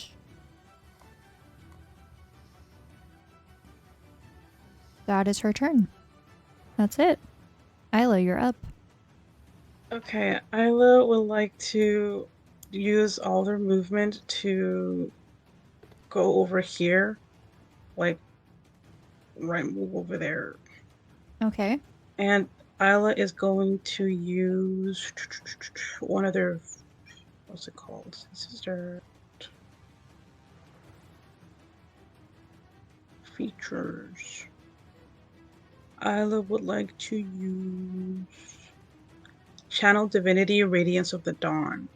Okay. So it's an action, Mhm. And Isla will present the holy symbol to dispel any magical darkness within 30 feet. Additionally, each hostile creature within 30 feet, which Clud Mother is hostile, right? Mhm. That doesn't have total cover. I think it does. Must take a con saving throw of DC 17. Or take 2d10 plus 9 reading damage, half damage on success. That is a 23. So 2d10s plus 19, so half of that. 2d10 plus 9. Just double check. Oh, I'm stupid. I am so sorry, guys. I'm so sorry, guys. 210 plus 9 Yo. is 219. Wow. Okay. Oh, sorry. 2d10s plus 9. So half of 21. So 10. Oh, shit. Well, that ain't as much as I hoped. All right. So you present this holy symbol of Vitalis, correct? Yes. And as you do this, a bright, radiant light opens up from the ceiling, shining onto Clad Mother. And as this happens, she throws up her arms to block this, but it pierces directly through Clud. No! No! You fools! You're ruining my whole plan! And the purple eyes fade, and Clud collapses to the ground. And that is where we are going to end tonight's session. Chat, we may have killed Clud. Not yet, but possible. Hashtag Worf. Cool. Clud saying don't hold back proceeds to hold back. Well, there were some other things that you guys not know happened, so... Oh.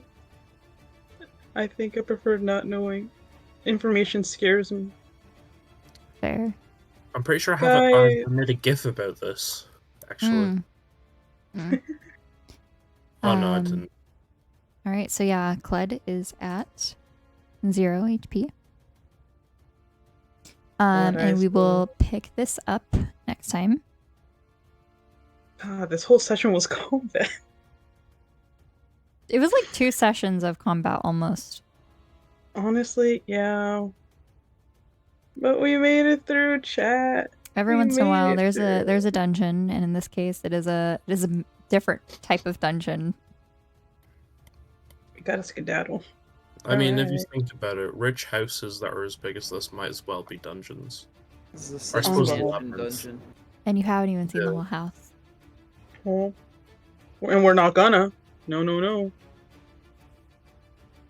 Oh, this is good combat though. But man, Mark used almost all of his spells.